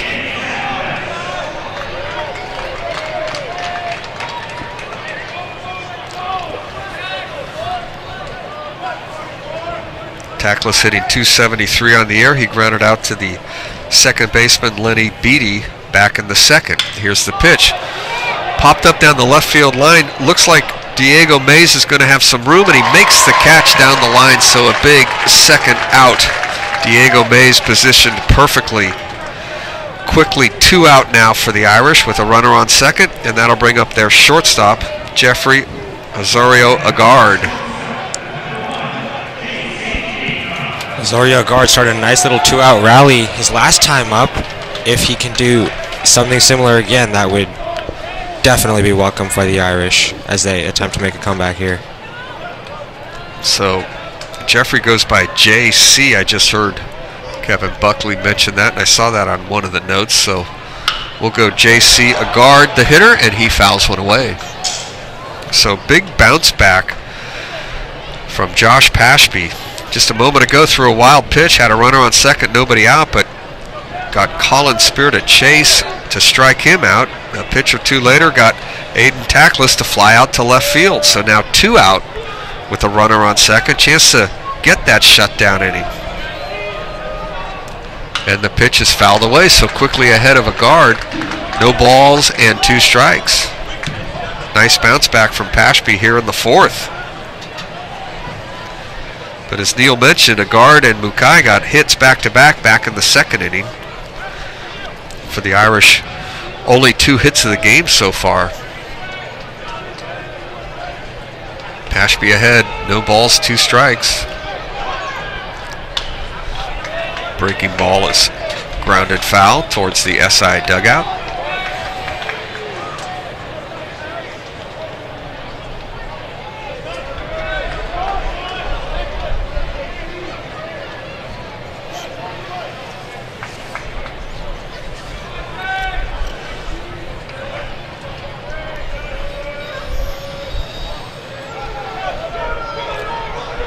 Pashby throws. Fly ball to right field, but plenty of room for Malcolm Felix, and he's going to make the catch. So really nice job of pitching by Josh Pashby, working around a leadoff walk and a wild pitch. So in the end, no runs, hits, and a runner left in the fourth inning for the Irish. So we move to the bottom of the fourth, and SI leads 4-0. So strong finish there to that fourth inning by Pashby after that leadoff walk there, Neil. And that's exactly what the Wildcats needed. Now they're back in their dugout. Still got 8 and 9 coming up, who started the rally in the previous inning. And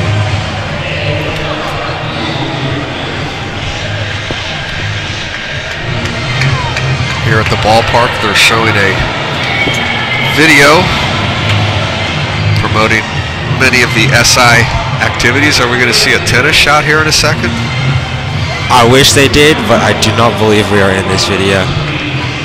How about a little golf video shot?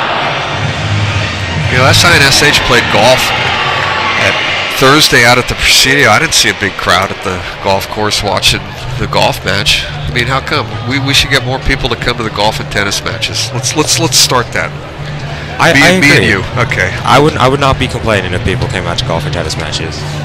You know, it's funny about golf is that the golfers are probably like, no, don't come out. The game's tough enough as it is. I don't need 100 people watching me. That is extremely true. Just it's so much harder playing in front of people you know. I'd rather play in front of 100 people that I don't know And do you play a little golf too, or just tennis? I have played golf before. I can hit it to the left and to the right. I cannot hit it straight to save my life. Yeah, that helps, actually, in golf, if you can hit it straight. No, but Dan Schwabe over at SI doing a great job with the golf team this year. Really good chance to win the WCAL. First pitch is Evan Smith gets hit by the pitch. So the sidewinder, Dylan Edelman, came inside with one, and Brian Morgan's going to ask the umpire if Evan Smith attempted to get out of the way of the pitch. Yeah, you can see Edelman visibly frustrated, has some words for Smith as he just seemingly just stood still. If Smith just got out of the way a half a second, the pitch was breaking. It could have even been a strike. It wasn't that far in. But Smith gets the hit by pitch. He'll be at first base, and that'll bring up Diego Mays. Mays got the rally started back in the third with that big base hit to left field. He ended up not scoring a run. He was actually cut down at home plate on a ground ball by Lenny Beatty, but he did get the rally started, and the Cats scored 4. Going to fake a bunt and hit a ball hard to third. Nice play over to the shortstop, and he threw it away. And he's going to be safe. Now the umpire is calling that he needs to go back to second base, and I'm not 100% sure why. But SI will have runners at first and second. Nice play by Shea, but nobody was covering second base initially. And Shea's throw bounced into right field. And I'm not sure why the umpire called the play dead at that point, but the Cats will have runners at first and second.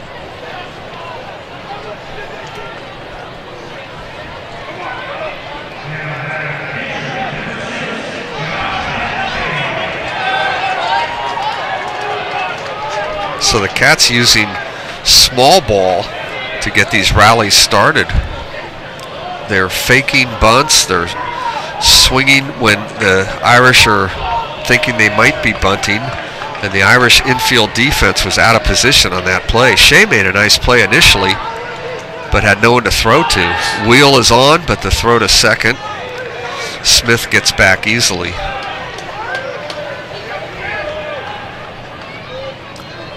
So Pashby, who wanted to get a sacrifice bunt down back in the third inning, eventually walked and scored a run, scored the first run of the ball game. Pitches inside for a ball.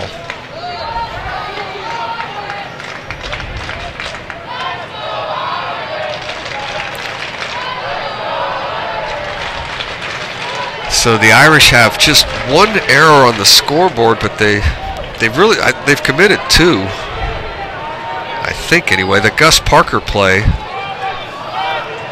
they might have given Parker a base hit on that bunt, but the throw from Padu was wide at first base. I believe they did give him Gus Parker the hit. We'll switch that to a hit from an error. 1 and 2 on the big scoreboard up there.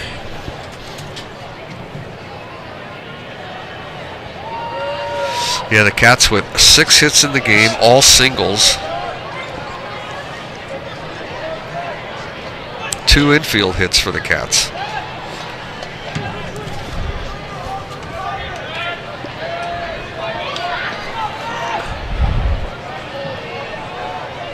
Runners at first and second, nobody out.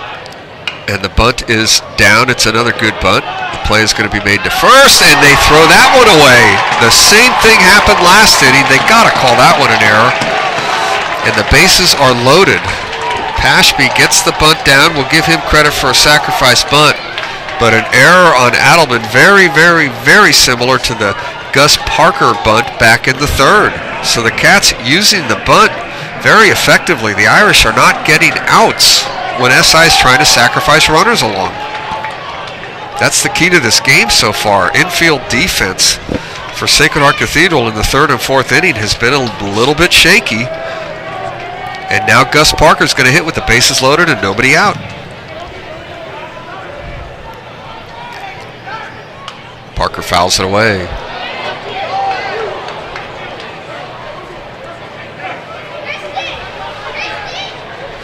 That's Melinda Schgrady down there Trying to get the foul ball from that fan. She's the president of Sacred Heart Cathedral.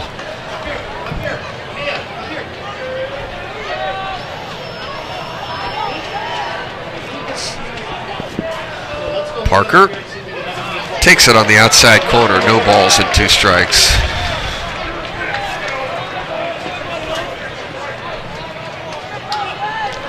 So the Cats have not gotten the ball out of the infield in this inning, and they have the bases loaded with nobody out. Here's the pitch. Popped into center field. No, it's going to be a infield fly roll now called. The catch is made by Baseman, so that'll be 1 out. Bases still loaded, and that'll bring up Lenny Beatty.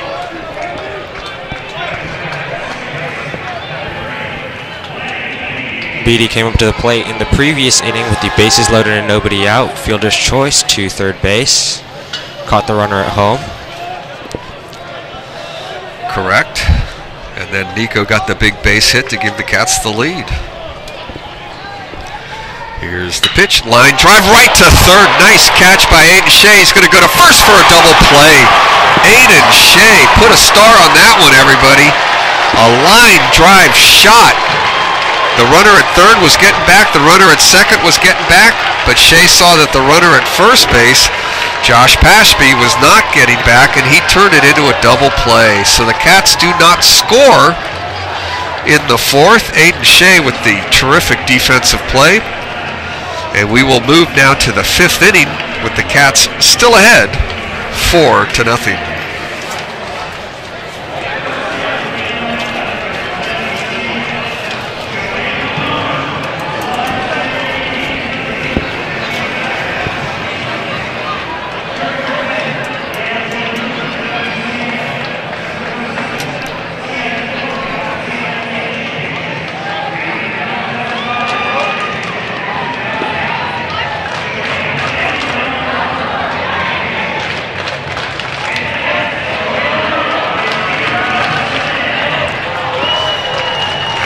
On the scoreboard here at the ballpark, Joanne Momono, a longtime athletic director at Sacred Heart Cathedral. Retired a couple of years ago, is getting acknowledged by the Sacred Heart Cathedral fans. Joanne was the first female athletic director in the WCAL. Retired just after the pandemic started in that season at Sacred Heart Cathedral. And now Margie Bima is the athletic director with Phil Freed, of course, and Caesar Smith over at Sacred Heart Cathedral. Of course, John Mulkerns here at SI. I saw his son Mike Mulkerns as a member of the SI golf team, played very well at Presidio on Thursday. Super nice kid. Part of that SI varsity golf team that's playing super well right now. Ronan Mukai, left-handed hitting left fielder for the Irish, had a base hit back in the 2nd inning. Takes ball 1. Josh Pashby had a terrific game so far. Into his 5th inning of work.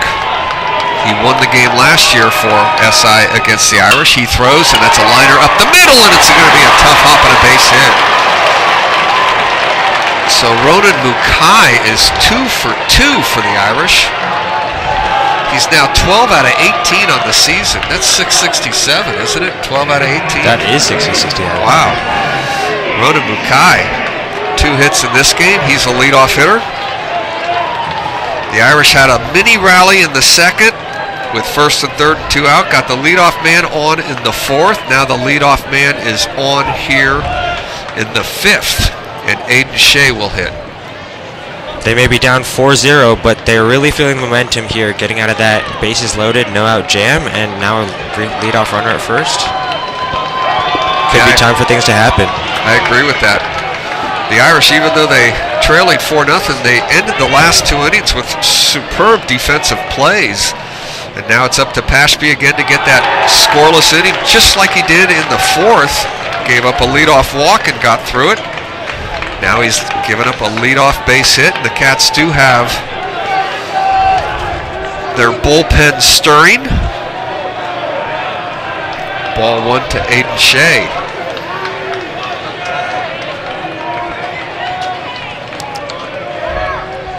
The pitch is popped up. Short center field. It looks like it's going to be the center fielder for the Cats, Gus Parker, to make the catch. 1 down, a big first out here in the 5th inning. And that'll bring up Jacob Baseman.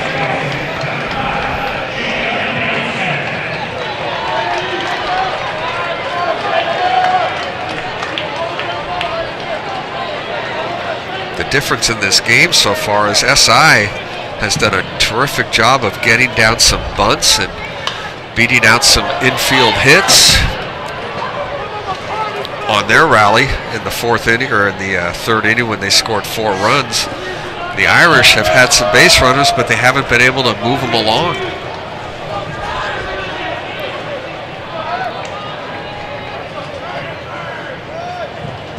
Pitch hits him.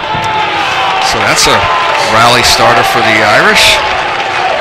A 1-out hit by pitch is going to put runners at 1st and 2nd, but just as importantly, it's going to flip it to the top of the order where all the big hitters loom for Sacred Heart Cathedral, starting with their catcher, Ivan Herrera. The last thing the Cats are going to want is to have runners on for Kelly. That is a nightmare scenario for them to keep this lead. Herrera's hitting .341, Kelly's hitting .486, Tapia's hitting .407, and Spears hitting .515 are the next 3 hitters. There's a fly ball to right field with a beat on it into the corner, making a fine catch is Malcolm Felix. The runner is going to tag from 2nd, Mukai, and go to 3rd, but that's okay. The Cats will gladly trade a long fly ball out for a runner moving from 2nd to 3rd, and that's going to bring up Lucas Kelly. A 1-pitch out, Pashby getting the fly ball from Ivan Herrera.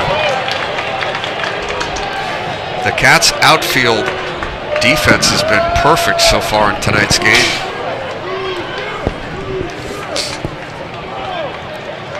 So Kelly hitting .486, has 3 home runs on the season, hit a deep fly ball back in the 1st for an out, and grounded out to 3rd in the 3rd. Here's the pitch, it's high, ball 1.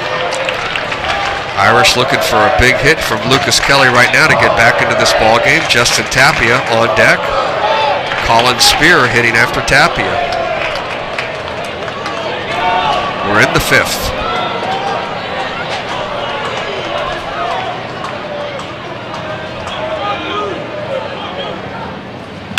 Kelly pops it up.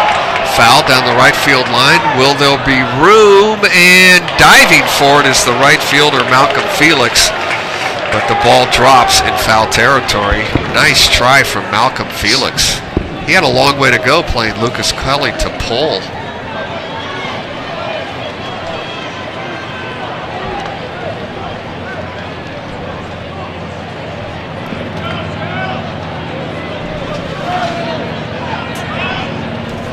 Ashby was in 2-out trouble in the 2nd. Leadoff walk in the 4th.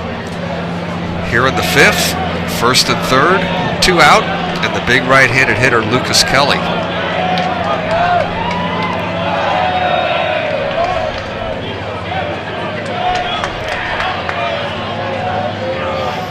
Kelly throws driven into left field, right there, and making the catch is Diego Mays. Lucas Kelly could not hit that ball any harder, and once again, the SI outfield defense makes the play. Diego Mays was in perfect position, and that retires the side. So the Irish get a hit, leave 2. We go to the bottom of the 5th, and SI still leads 4-0.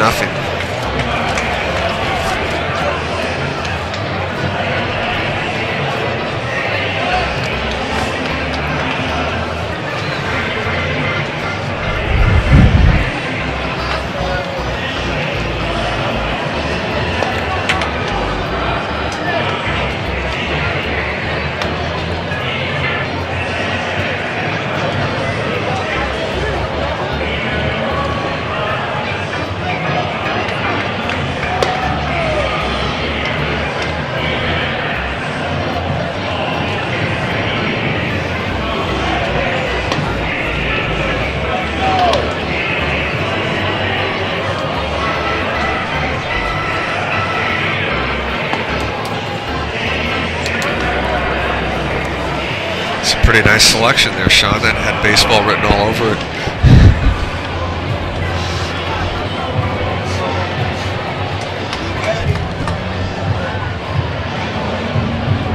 This guy's going to get your foul balls.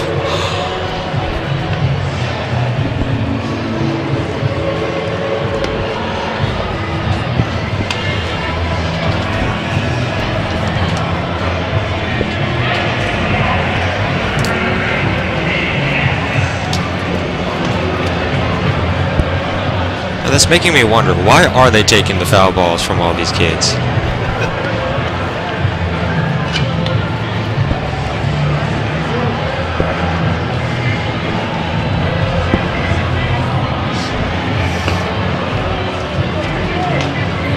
Irish look like they have a new pitcher.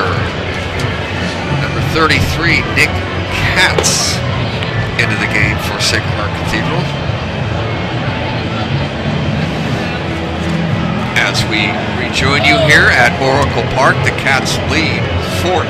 We move to the bottom of the fifth. And for the Irish, Nick Katz, a left-handed pitcher, into the game. Katz has appeared in 7 games for the Irish this year, has a 3.0 ERA, has a win and a save. So Nick Katz will face Nico Gamosius here to lead off the 5th inning. And we have some more Cats in the building. Marin Catholic has just arrived in the stands. Gamosius hits it right back to Katz, and he makes the play. Yeah, Marin Catholic Wildcats. Oh yeah, there they are down there watching the end of this game. They're going to play San Rafael High after this one. Boy, the last batters of each inning, Lenny Beatty hit a bolt to third base, turned into a double play to end SI's 4th, and then Lucas Kelly could not hit that ball any harder in the 5th inning. And making the play in left field was Diego Mays for the Wildcats. Gamosius grounds out, and Malcolm Felix takes a strike. So Nicholas Katz, he comes into the game for the Irish, throwing strikes.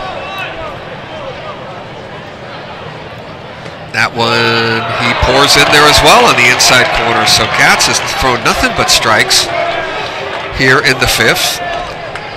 Has an out, and Felix has an 0-2 count on him.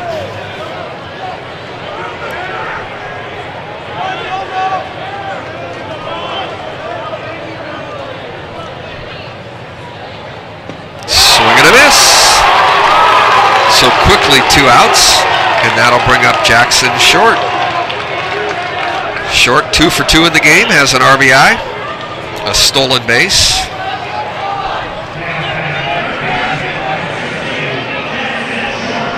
Has played a fine game at third base as well.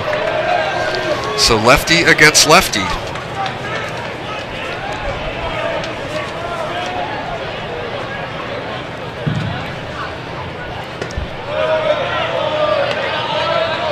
Katz misses with that one.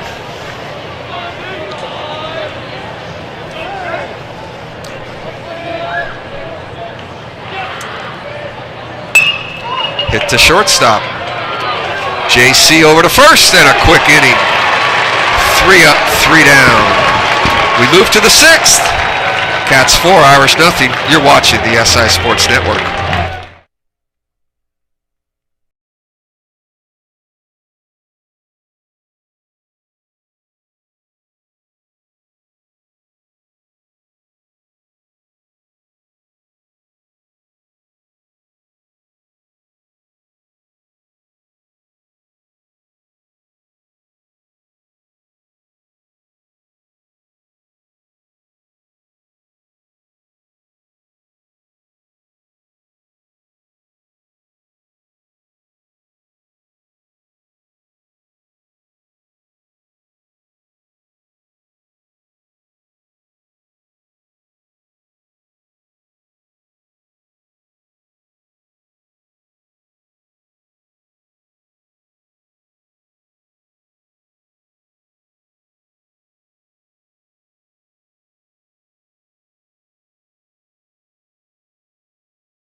And we're back. It is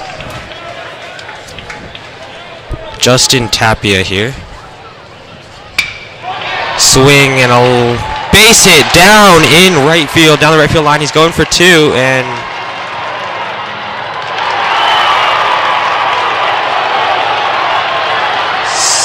long on the throw. Threatened for three, but stayed. Okay, Neil, what did I miss? A nice line drive down the field by Justin Tapia. Little bit of an error overthrow by Malcolm Felix. No extra bases though. So that's a double for Tapia. That would be correct. Pashby still throwing for the Cats. Yes, and once again, the Sacred Heart Cathedral Fighting Irish find themselves in a good situation to start the inning. But Pashby just seems to find a way to get out of them. But not anymore. It looks like Pashby is going to go 5 innings. He did a terrific job. He's given up no runs, 4 hits. He is responsible for Justin Tapia at second base. Hit a batter. Only walked 1. If, in fact, he is coming out of the game. There does not appear to be anybody coming out of the bullpen. So let's see what Brian decides to do here. And they're going to stick with Pashby. Okay, so Pashby will remain in the game. Colin Spear, the hitter, has struck out twice against Pashby, so maybe that has something to do with the decision.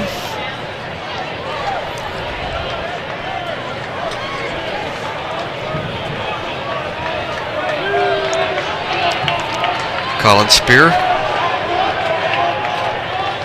hitting .515 coming into the game today, but as mentioned, has struck out swinging twice against Pashby.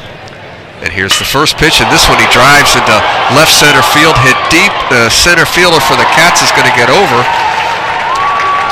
And Gus Parker with a stunning throw out there in center field to keep Tapia on second.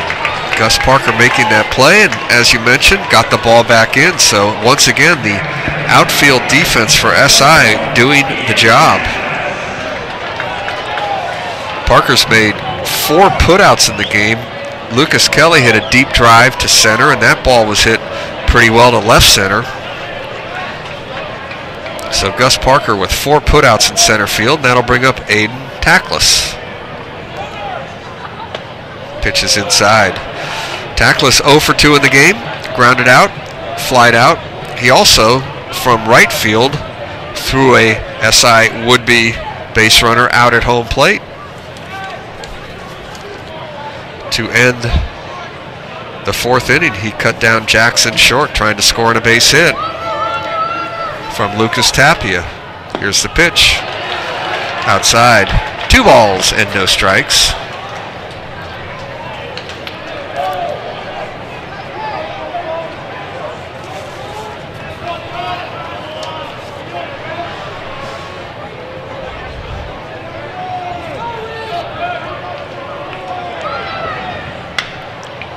Bounced foul.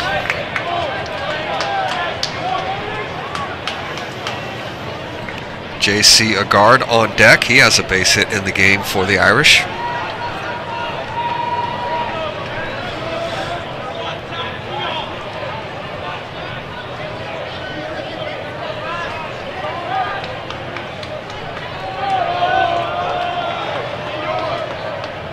Pashby throws, and the pitch is fouled back.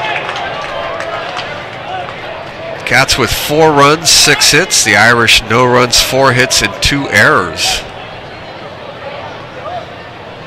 Cats have left 4 runners. Irish have left 5. The difference in the game really is in that 1 inning, SI scraped together a couple of hits, and the Irish were a little loose on their defense, and the Cats were able to push across 4 runs after a couple of clutch hits with a clutch hit from Nico Gamosius pitches outside. Irish have had their opportunities, but the SI defense has been flawless so far in today's game. 3 balls and 2 strikes. You wonder if Josh Pashby doesn't get tackless here, if he will continue in this game. He's been brilliant so far. Here it comes. Popped up on the infield. Another big pitch. And the shortstop for the Cats, Evan Smith, will make the play. So Pashby keeps coming up with the big pitches in crucial situations. 2 outs and a runner on second. J.C. Agard.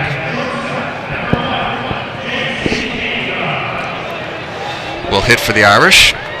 Has a base hit. 1 for 2. Flied out to right field as well in the 4th.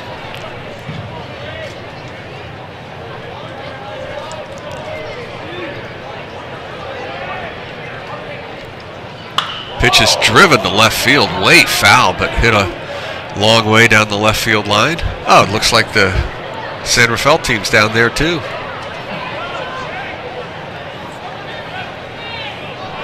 The kid wants the baseball so bad he can't find it. There it is. Oh, nope. Ah, he got it. Attaboy.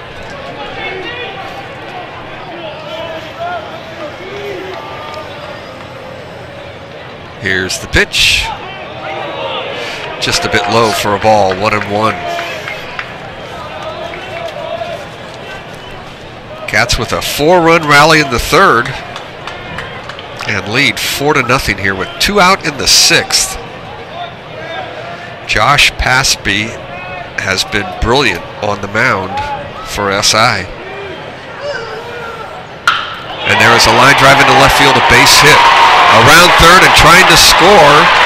The throw coming home, not in time. Now the runner, JC, is going to get to second base on the throw home, and the Irish are on the board. Diego Mays with the shot throw home, no chance to get Tapia, and the first run of the ball game for the Irish. JC Agard goes to second base on the throw home.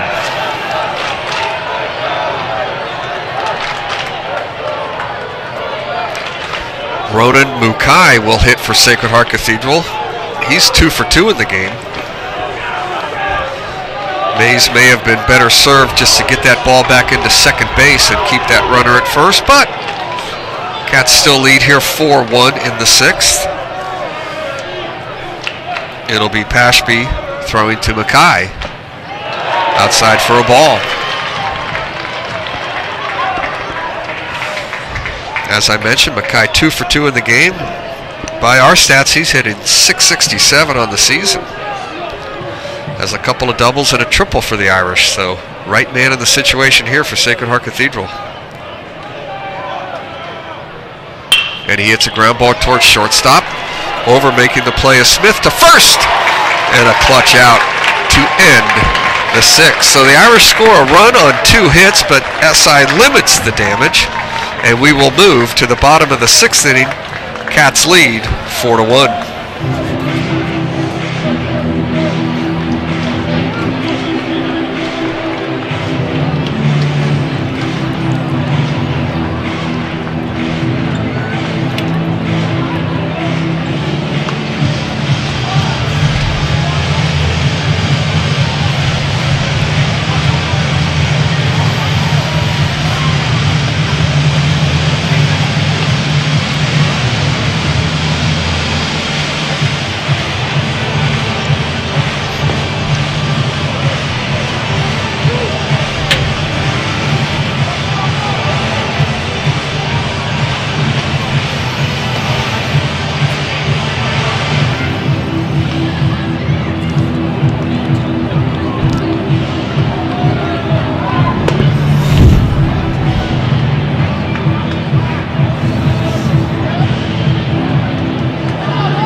So we move to the bottom half of the 6th inning.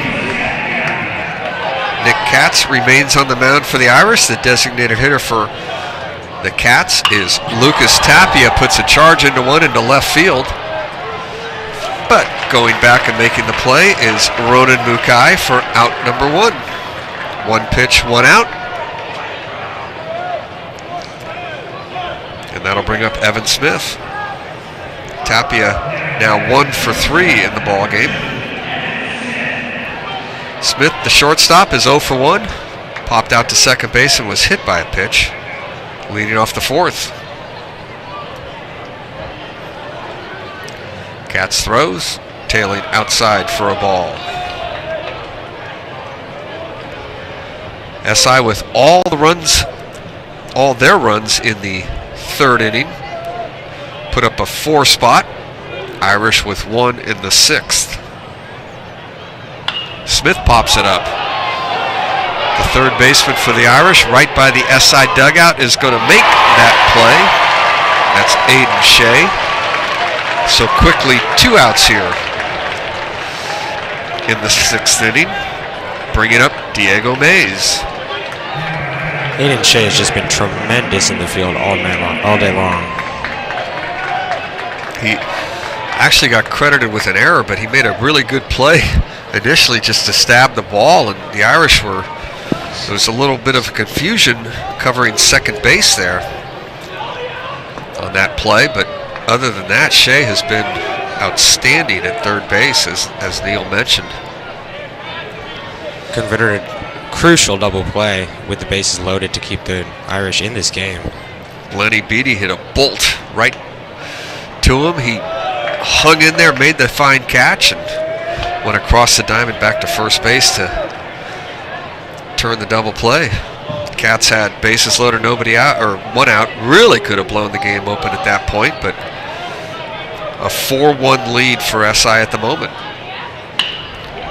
And there's a ball into shortstop, base hit. Mays got it past JC, and that's a base hit into left field. His 2nd base hit of the ball game. And now Josh Pashby will hit. Pashby has gotten down a sacrifice bunt and was safe at first on a throwing error on that play, and he also walked and scored a run back in the 3rd. He was trying to sacrifice back in the 3rd inning as well, but ended up drawing a walk off of Christian Padilla. And that pitch drops in for strike 1.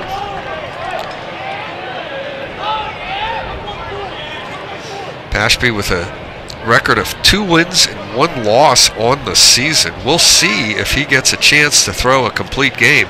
SI does have activity in the bullpen. Pashby fouls it down the first base line, out of play. No balls and 2 strikes. Diego Mays led off that rally in the 3rd with a base hit. Pashby walked. Gus Parker reached on tried to sacrifice bunt, ended up getting a credit for a base hit on it. Cats had the bases loaded with nobody out. Pitch is low for a ball. After Beatty forced a runner at home, Nico Gamosius got the big 2 RBI base hit. Jackson Short got a base hit RBI as well, and the Cats scored a run on a wild pitch. In there for called. Strike 3. So we move to the 7th. Cats lead 4-1. The Irish will have Aiden Shea, Jacob Baseman, Ivan Herrera, and if anybody reaches, that man Lucas Kelly will hit for the Irish. So we'll see if Josh Pashby has a chance to close this one out or not. But he has been brilliant so far.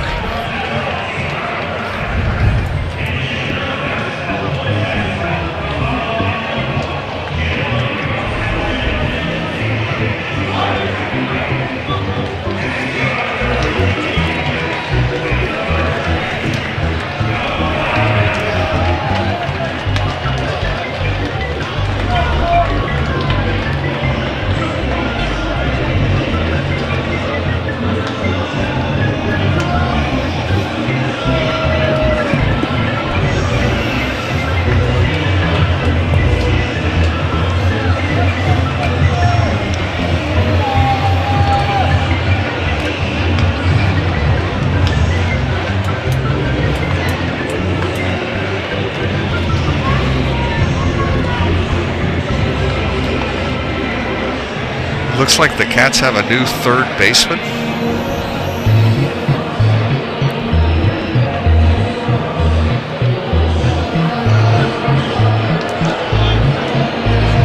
Short heading over to the dugout. It appears to just be for water.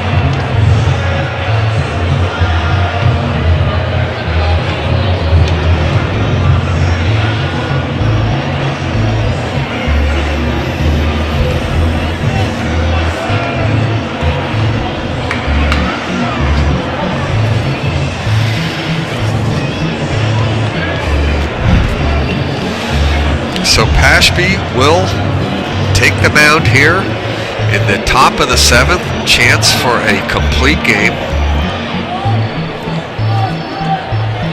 SI does have activity in the bullpen.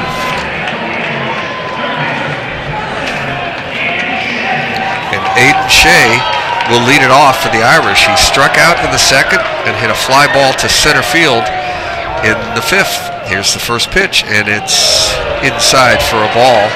1 ball and no strikes to Aiden Shea. Again, the Irish would love nothing better than to get Shea and Baseman on base some kind of way, and that'll flip it over to the top of their lineup for Herrera, Kelly, Tapia, and Spear. And there's a base hit into right center field, so a very nice piece of hitting from Aiden Shea.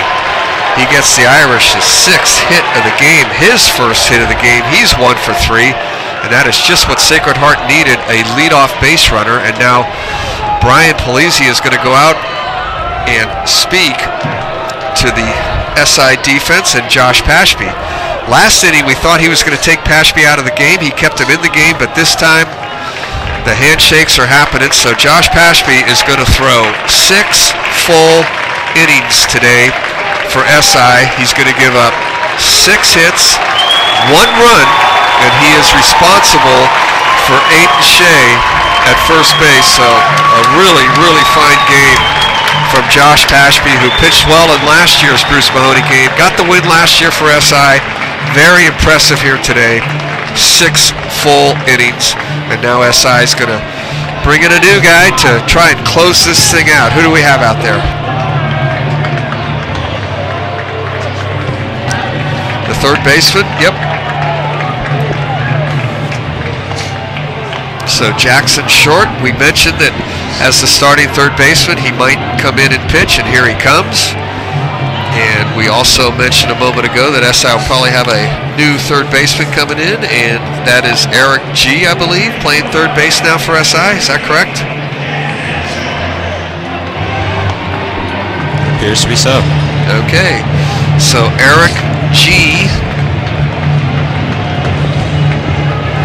is at third base, and Jackson Short is on to try and close it out for the Cats, who lead 4-1 here in the top of the 7th inning.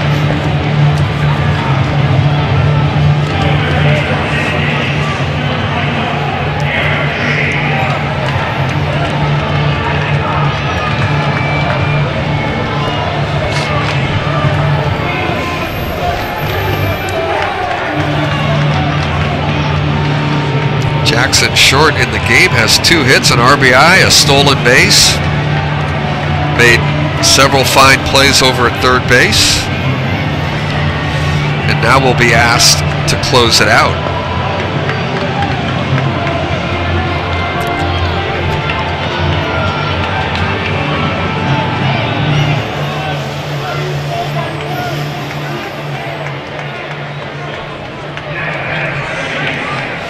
The SI outfield defense has recorded 8 putouts in tonight's game. The defense for St. Ignatius has been terrific. No errors, very clean, and a big reason why they hold a 4-1 lead here in the top of the 7th inning. The first pitch from Jackson Short is a ball to Jacob Baseman. Baseman is 0 for 1 in the game. He grounded out, and he was been hit by a pitch. Bluffs a bump, takes a ball. Get him to hit the ball somewhere. You do not need to strike him out, and you definitely do not want to walk him. So with a 2-0 count, we expect Jackson Short to get one in there on this pitch. Don't want to go 3-0.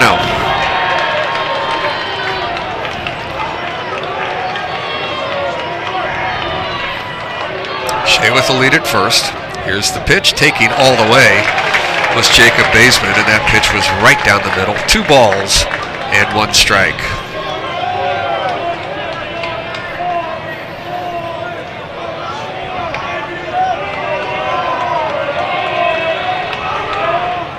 Baseman swings and fouls it back towards us. 2 balls and 2 strikes. So Jackson Short missed with his first 2, but he's thrown 2 strikes since then. So even with the count. Shea over at first. Cats with a 4-1 lead. Nobody out here in the top of the 7th. Throw over to first. Making sure Shea knows that Jackson Short knows he's out there.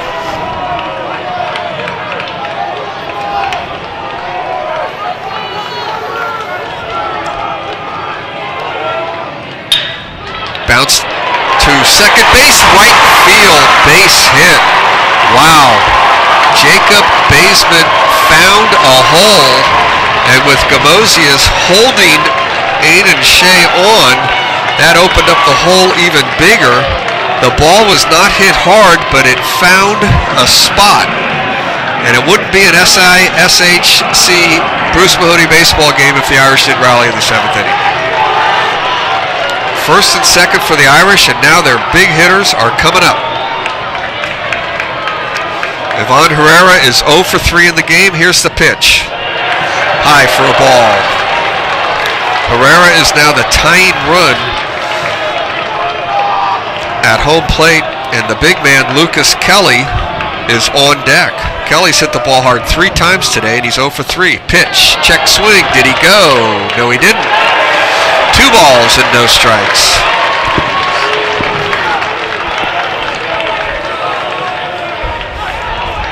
Baseman at first, Shea at second. Neither are taking a big lead here. No chances to be taken on the base pass for the Irish here.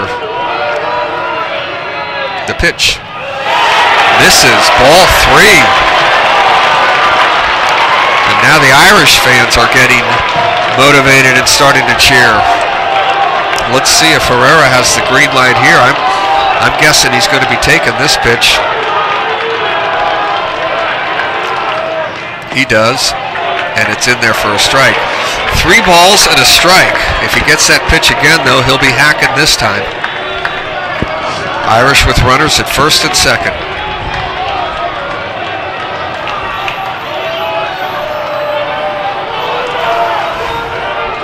Short throws. Ooh, pitches on the outside corner. And now we have a runner hung up. The throw back to second is dropped, so no harm, no foul. Herrera thought it was ball 4. He started to go to first base. That fooled Aiden Shea, who also thought it was ball 4. The umpire with a late strike call. 3 balls and 2 strikes. SI could not make the play to pick off Shea. So first and second continuing for the Irish, and here comes a big 3-2 pitch. And that's definitely outside for ball 4. And the Irish now have the bases loaded for their big guy, Lucas Kelly, who will be playing baseball next year at Texas A&M. Kelly has hit the ball hard 3 times tonight. A fly out deep to center, a hard ground ball to third that Jackson Short made a nice play on, and a line drive, screeching line drive into left field. However, Diego Mays was there to make that catch, so it could not have been set up any better for the Irish here in the 7th. SI holding on to that 4-1 lead, but the Irish with the bases loaded and nobody out, and their big hitter is up.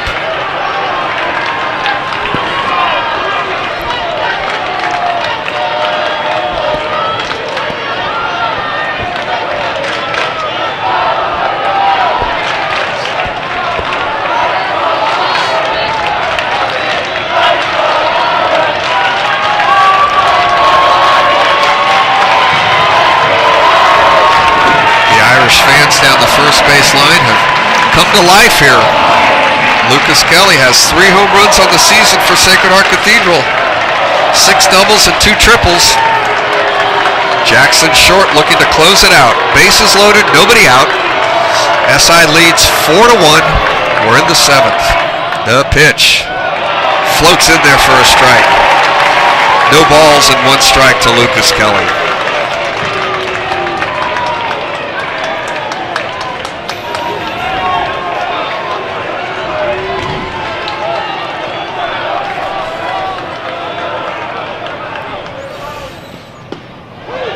Pitch is on the outside corner. No balls and 2 strikes to Lucas Kelly. Jackson Short gets ahead of Kelly. Can he put him away?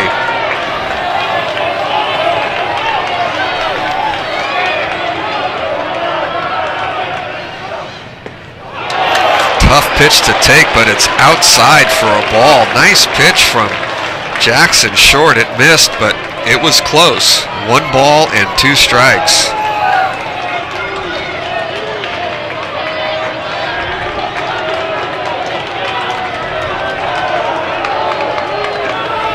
Here it is. Kelly fouls it back.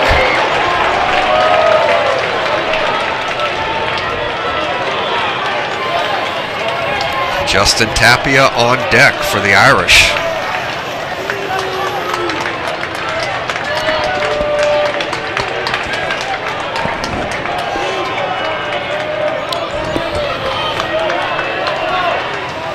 Short throws.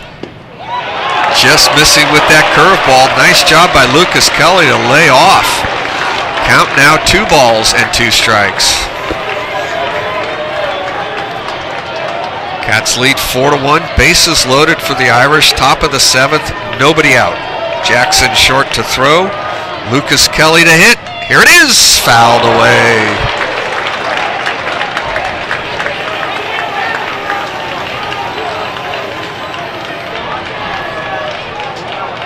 This will be the 7th pitch of the at-bat.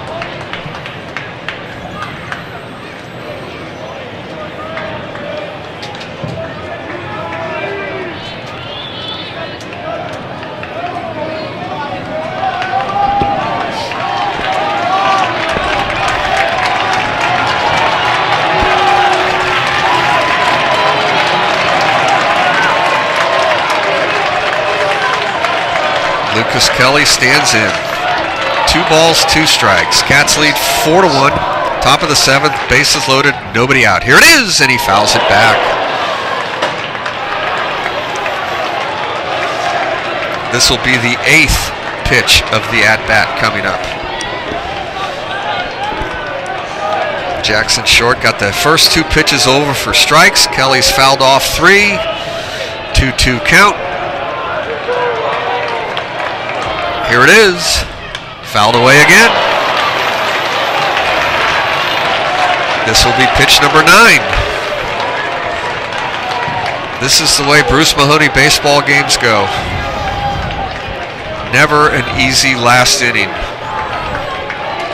Lucas Kelly, Jackson Short in a battle.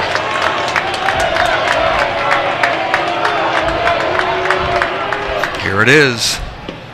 Ball on the outside. Full count. 3 balls, 2 strikes. 10th pitch of the at-bat upcoming. Fans from both sides getting excited. Cats with a 3-run lead, but the Irish have the bases loaded, nobody out. 3-2 pitch. Jackson Short to Lucas Kelly. Popped up. Is it playable? Over by the SI dugout and out of play.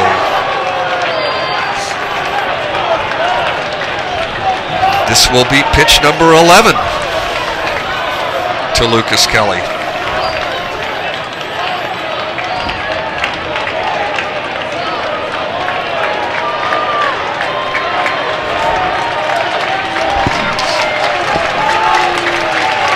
Epic battle between Jackson Short and Lucas Kelly.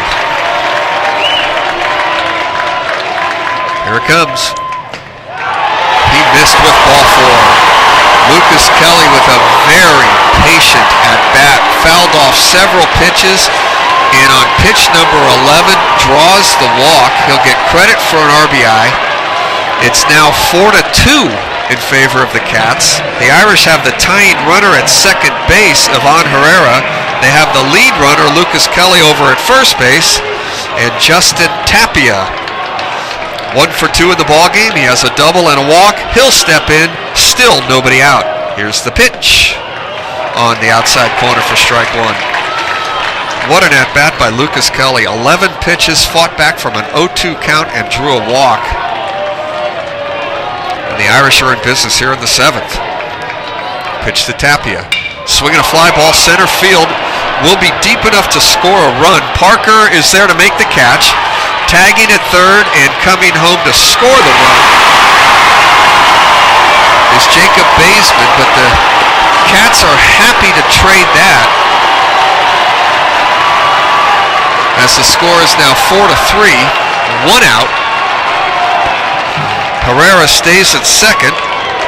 Kelly remains at first. So all in all, the Cats are happy with that play. Now Colin Spear. The runner that you need to worry about right now is Herrera. He's at second. He's the tying runner. Kelly at first. Gamosius is not going to hold Kelly on. Colin Spear came into the game hitting .515, but he's 0 for 3 in this one. Here's the pitch, and he drives it down the left field line. Fair ball. Let's see if Lucas Kelly is going to score. The game is tied now. Here comes Kelly around third. He is streaking home, and he is going to score. Irish lead. A double from Colin Spear. 2-run score, and the Irish take a 5-4 lead.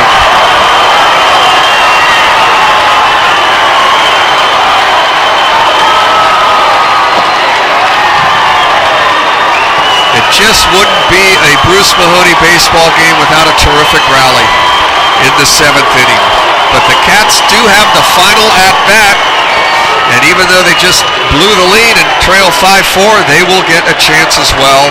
And Jackson Short, who battled really hard out there, played a great game at third base, has a couple of base hits in the game. The at-bat to Lucas Kelly maybe took a little bit out of him, and Colin Spear jumped on one and drove it into the left field corner. And SI is going to bring in a new pitcher from the bullpen. So a 4-run rally here for the Irish, and they lead 5-4.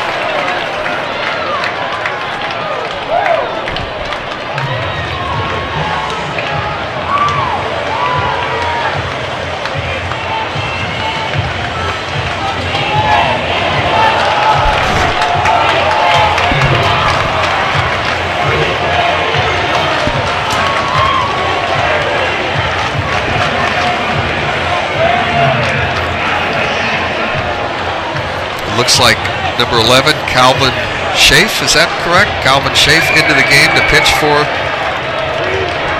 the Wildcats.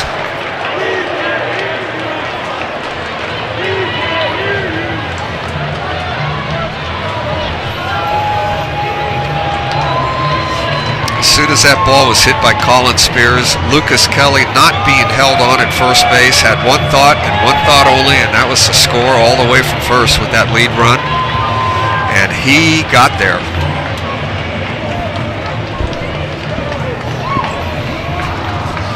Looking ahead to the bottom half, the Cats will have the top of the order, Parker, Beatty, and Gamosius. But they have to get out of the 7th inning here. Irish still have a runner on second base, and there's just one out.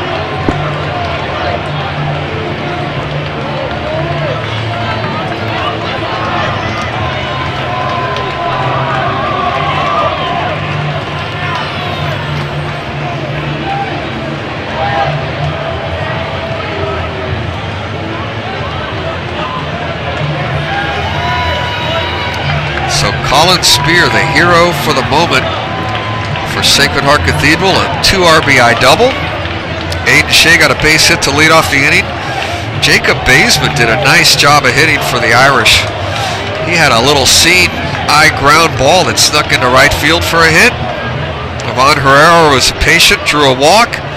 Lucas Kelly, an 11-pitch at-bat, drew a walk to drive in a run. Justin Tapia with a sacrifice fly, made it 4-3. Colin Spear with a big 2 RBI double. And the Irish lead here 5-4, and here's Aiden Tackless against Calvin Schauf, and the pitch is fouled away.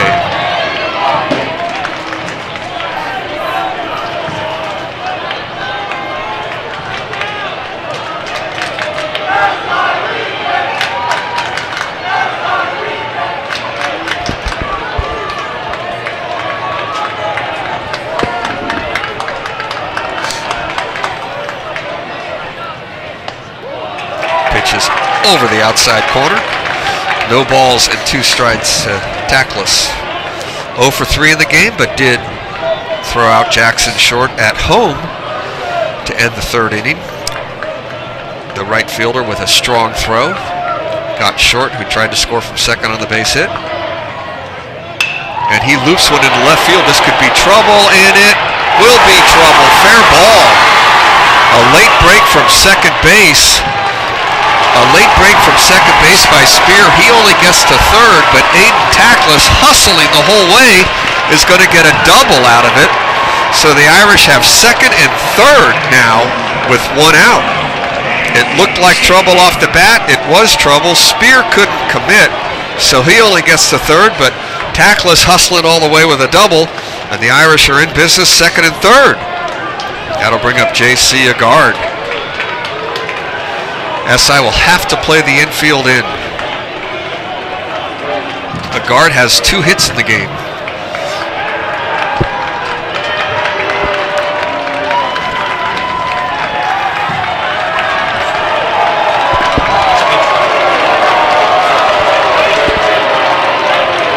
So they're going to walk Agard intentionally. And what's that now? It appears Conte is going to be pinch running for Spear. Okay. So we'll make that note. And the Irish have the bases loaded.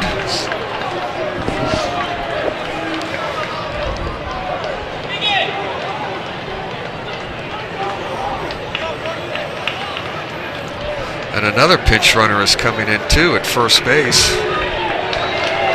for the Irish.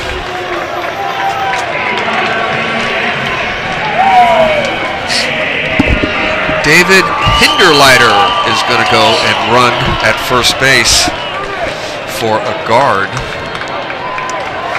Agard will probably stay in the game. I'm sure he'll stay in the game. He's a shortstop, and he actually pitches as well, too. So here's the pitch, high for a ball. In fact, Agard is starting to warm up in the old bullpen down the right field line. So J.C. Agard, who he got the intentional walk, is going to come out of the game just to get his arm loose. It looks like he's going to pitch in the 7th inning for the Irish. Mukai to hit. Pitches a strike.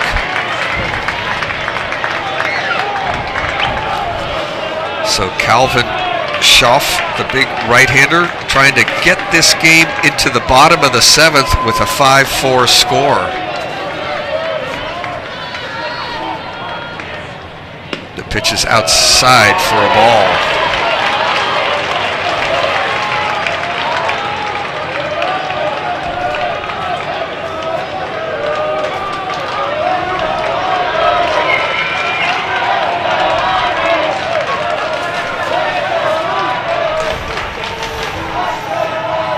And there's a looping liner into left field, but Mays is there. He's going to make the catch, tagging from third, trying to score, and will score.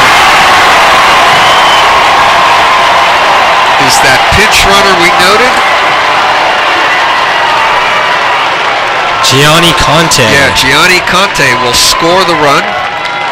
He pinch ran for Colin Spear. That's a big RBI sacrifice fly from Mukai.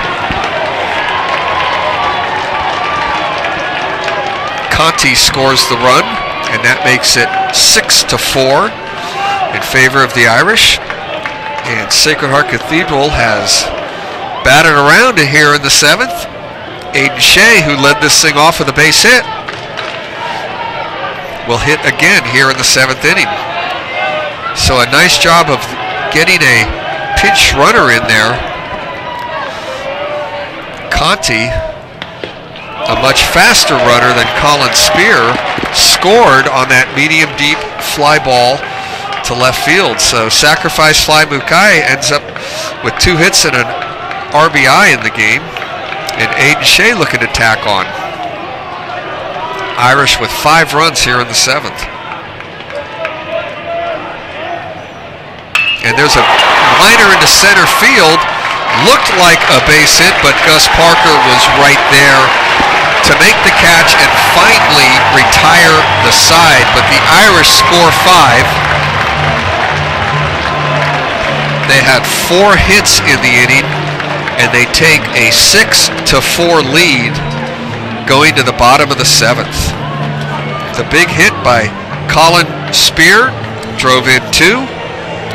Aiden Shea led it off with a hit. Jacob Baseman had a hit. A walk to Herrera. Lucas Kelly on a 11-pitch at bat drew a walk, made it 4-2, driving in a run. Justin Tapia, a sacrifice fly, made it 4-3. Colin Spear with a double scored 2, making it 5-4. Aiden Tackless hit a double, moving Spear to third. And then the pinch runner Conti scored on Mukai's sacrifice fly. So the Irish with a big 5 spot take the lead. And now JC is going to look to close it out. He was pinch run 4.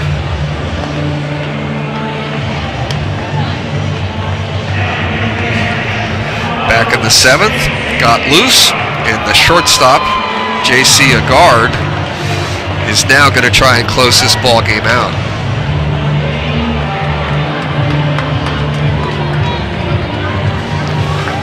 For the Irish, you got to give credit to Nicholas Katz.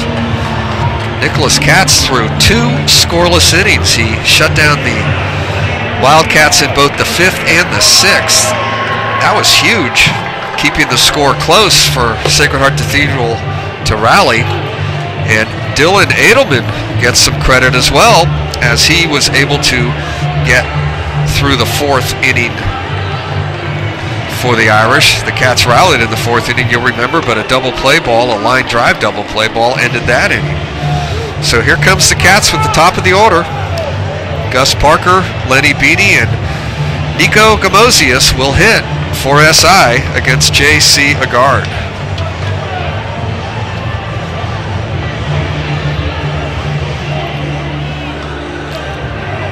Agard has pitched in 4 games this year. He's faced 19 batters. He's struck out 8 of them. 5 innings pitched. He's given up 3 runs. So an ERA of 4.2, but he's got a live arm, and he has struck out 9 hitters, pitched in relief, and so here he is to try and close this one out.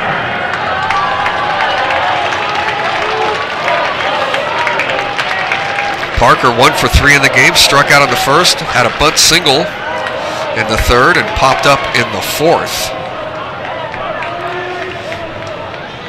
Guard throws, fastball, just a bit high. 1 ball and no strikes. So Parker is looking to do what the Irish did back in their half of the 7th. Aiden Shea led off that inning with a base hit. Any kind of way Parker is trying to get on base. 1 ball and 1 strike.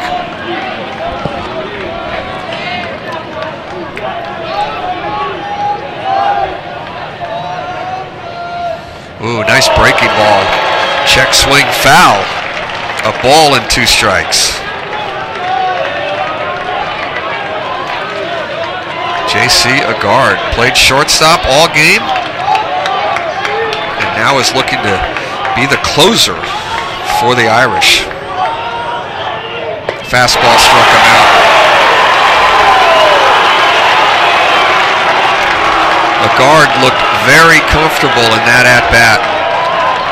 He got that first strike in, threw a great breaking ball, and the fastball blew away Gus Parker. That'll bring up Lenny Beatty.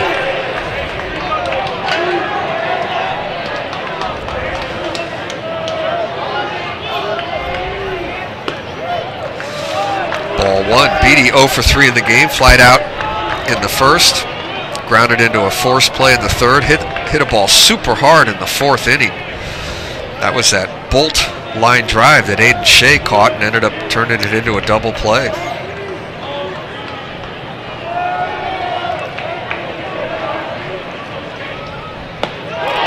On the corner, 1 ball and 1 strike.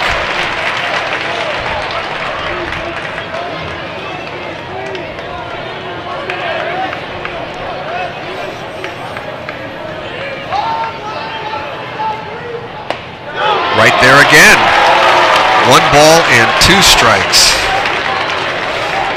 J.C. Agard has come in throwing BBs.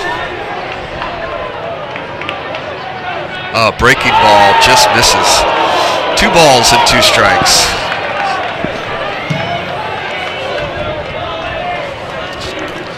Cats need a base runner. Gamosius hits next. 5 in the 7th for the Irish. They lead 6-4.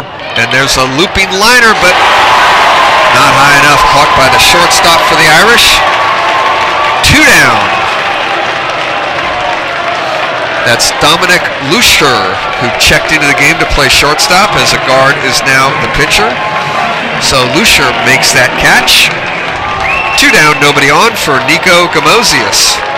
Gamosius had a big hit back in the third. His base hit drove in 2, the first 2 runs of the ball game. He's 1 for 3 in the game. Scored a run, has 2 RBIs, fastball high.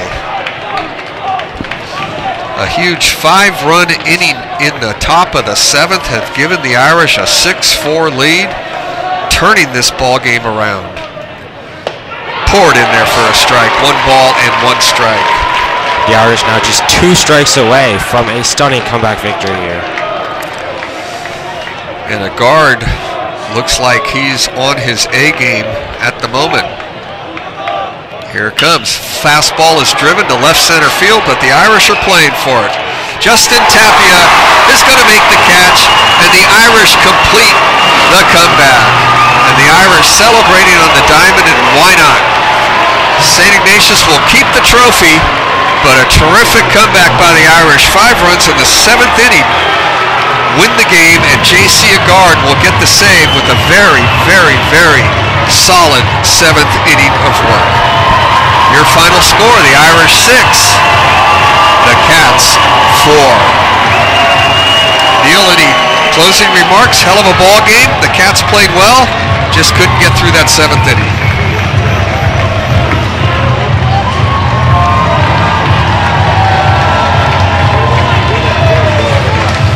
Well, I think that'll wrap it up for us here today. Once again, your final score.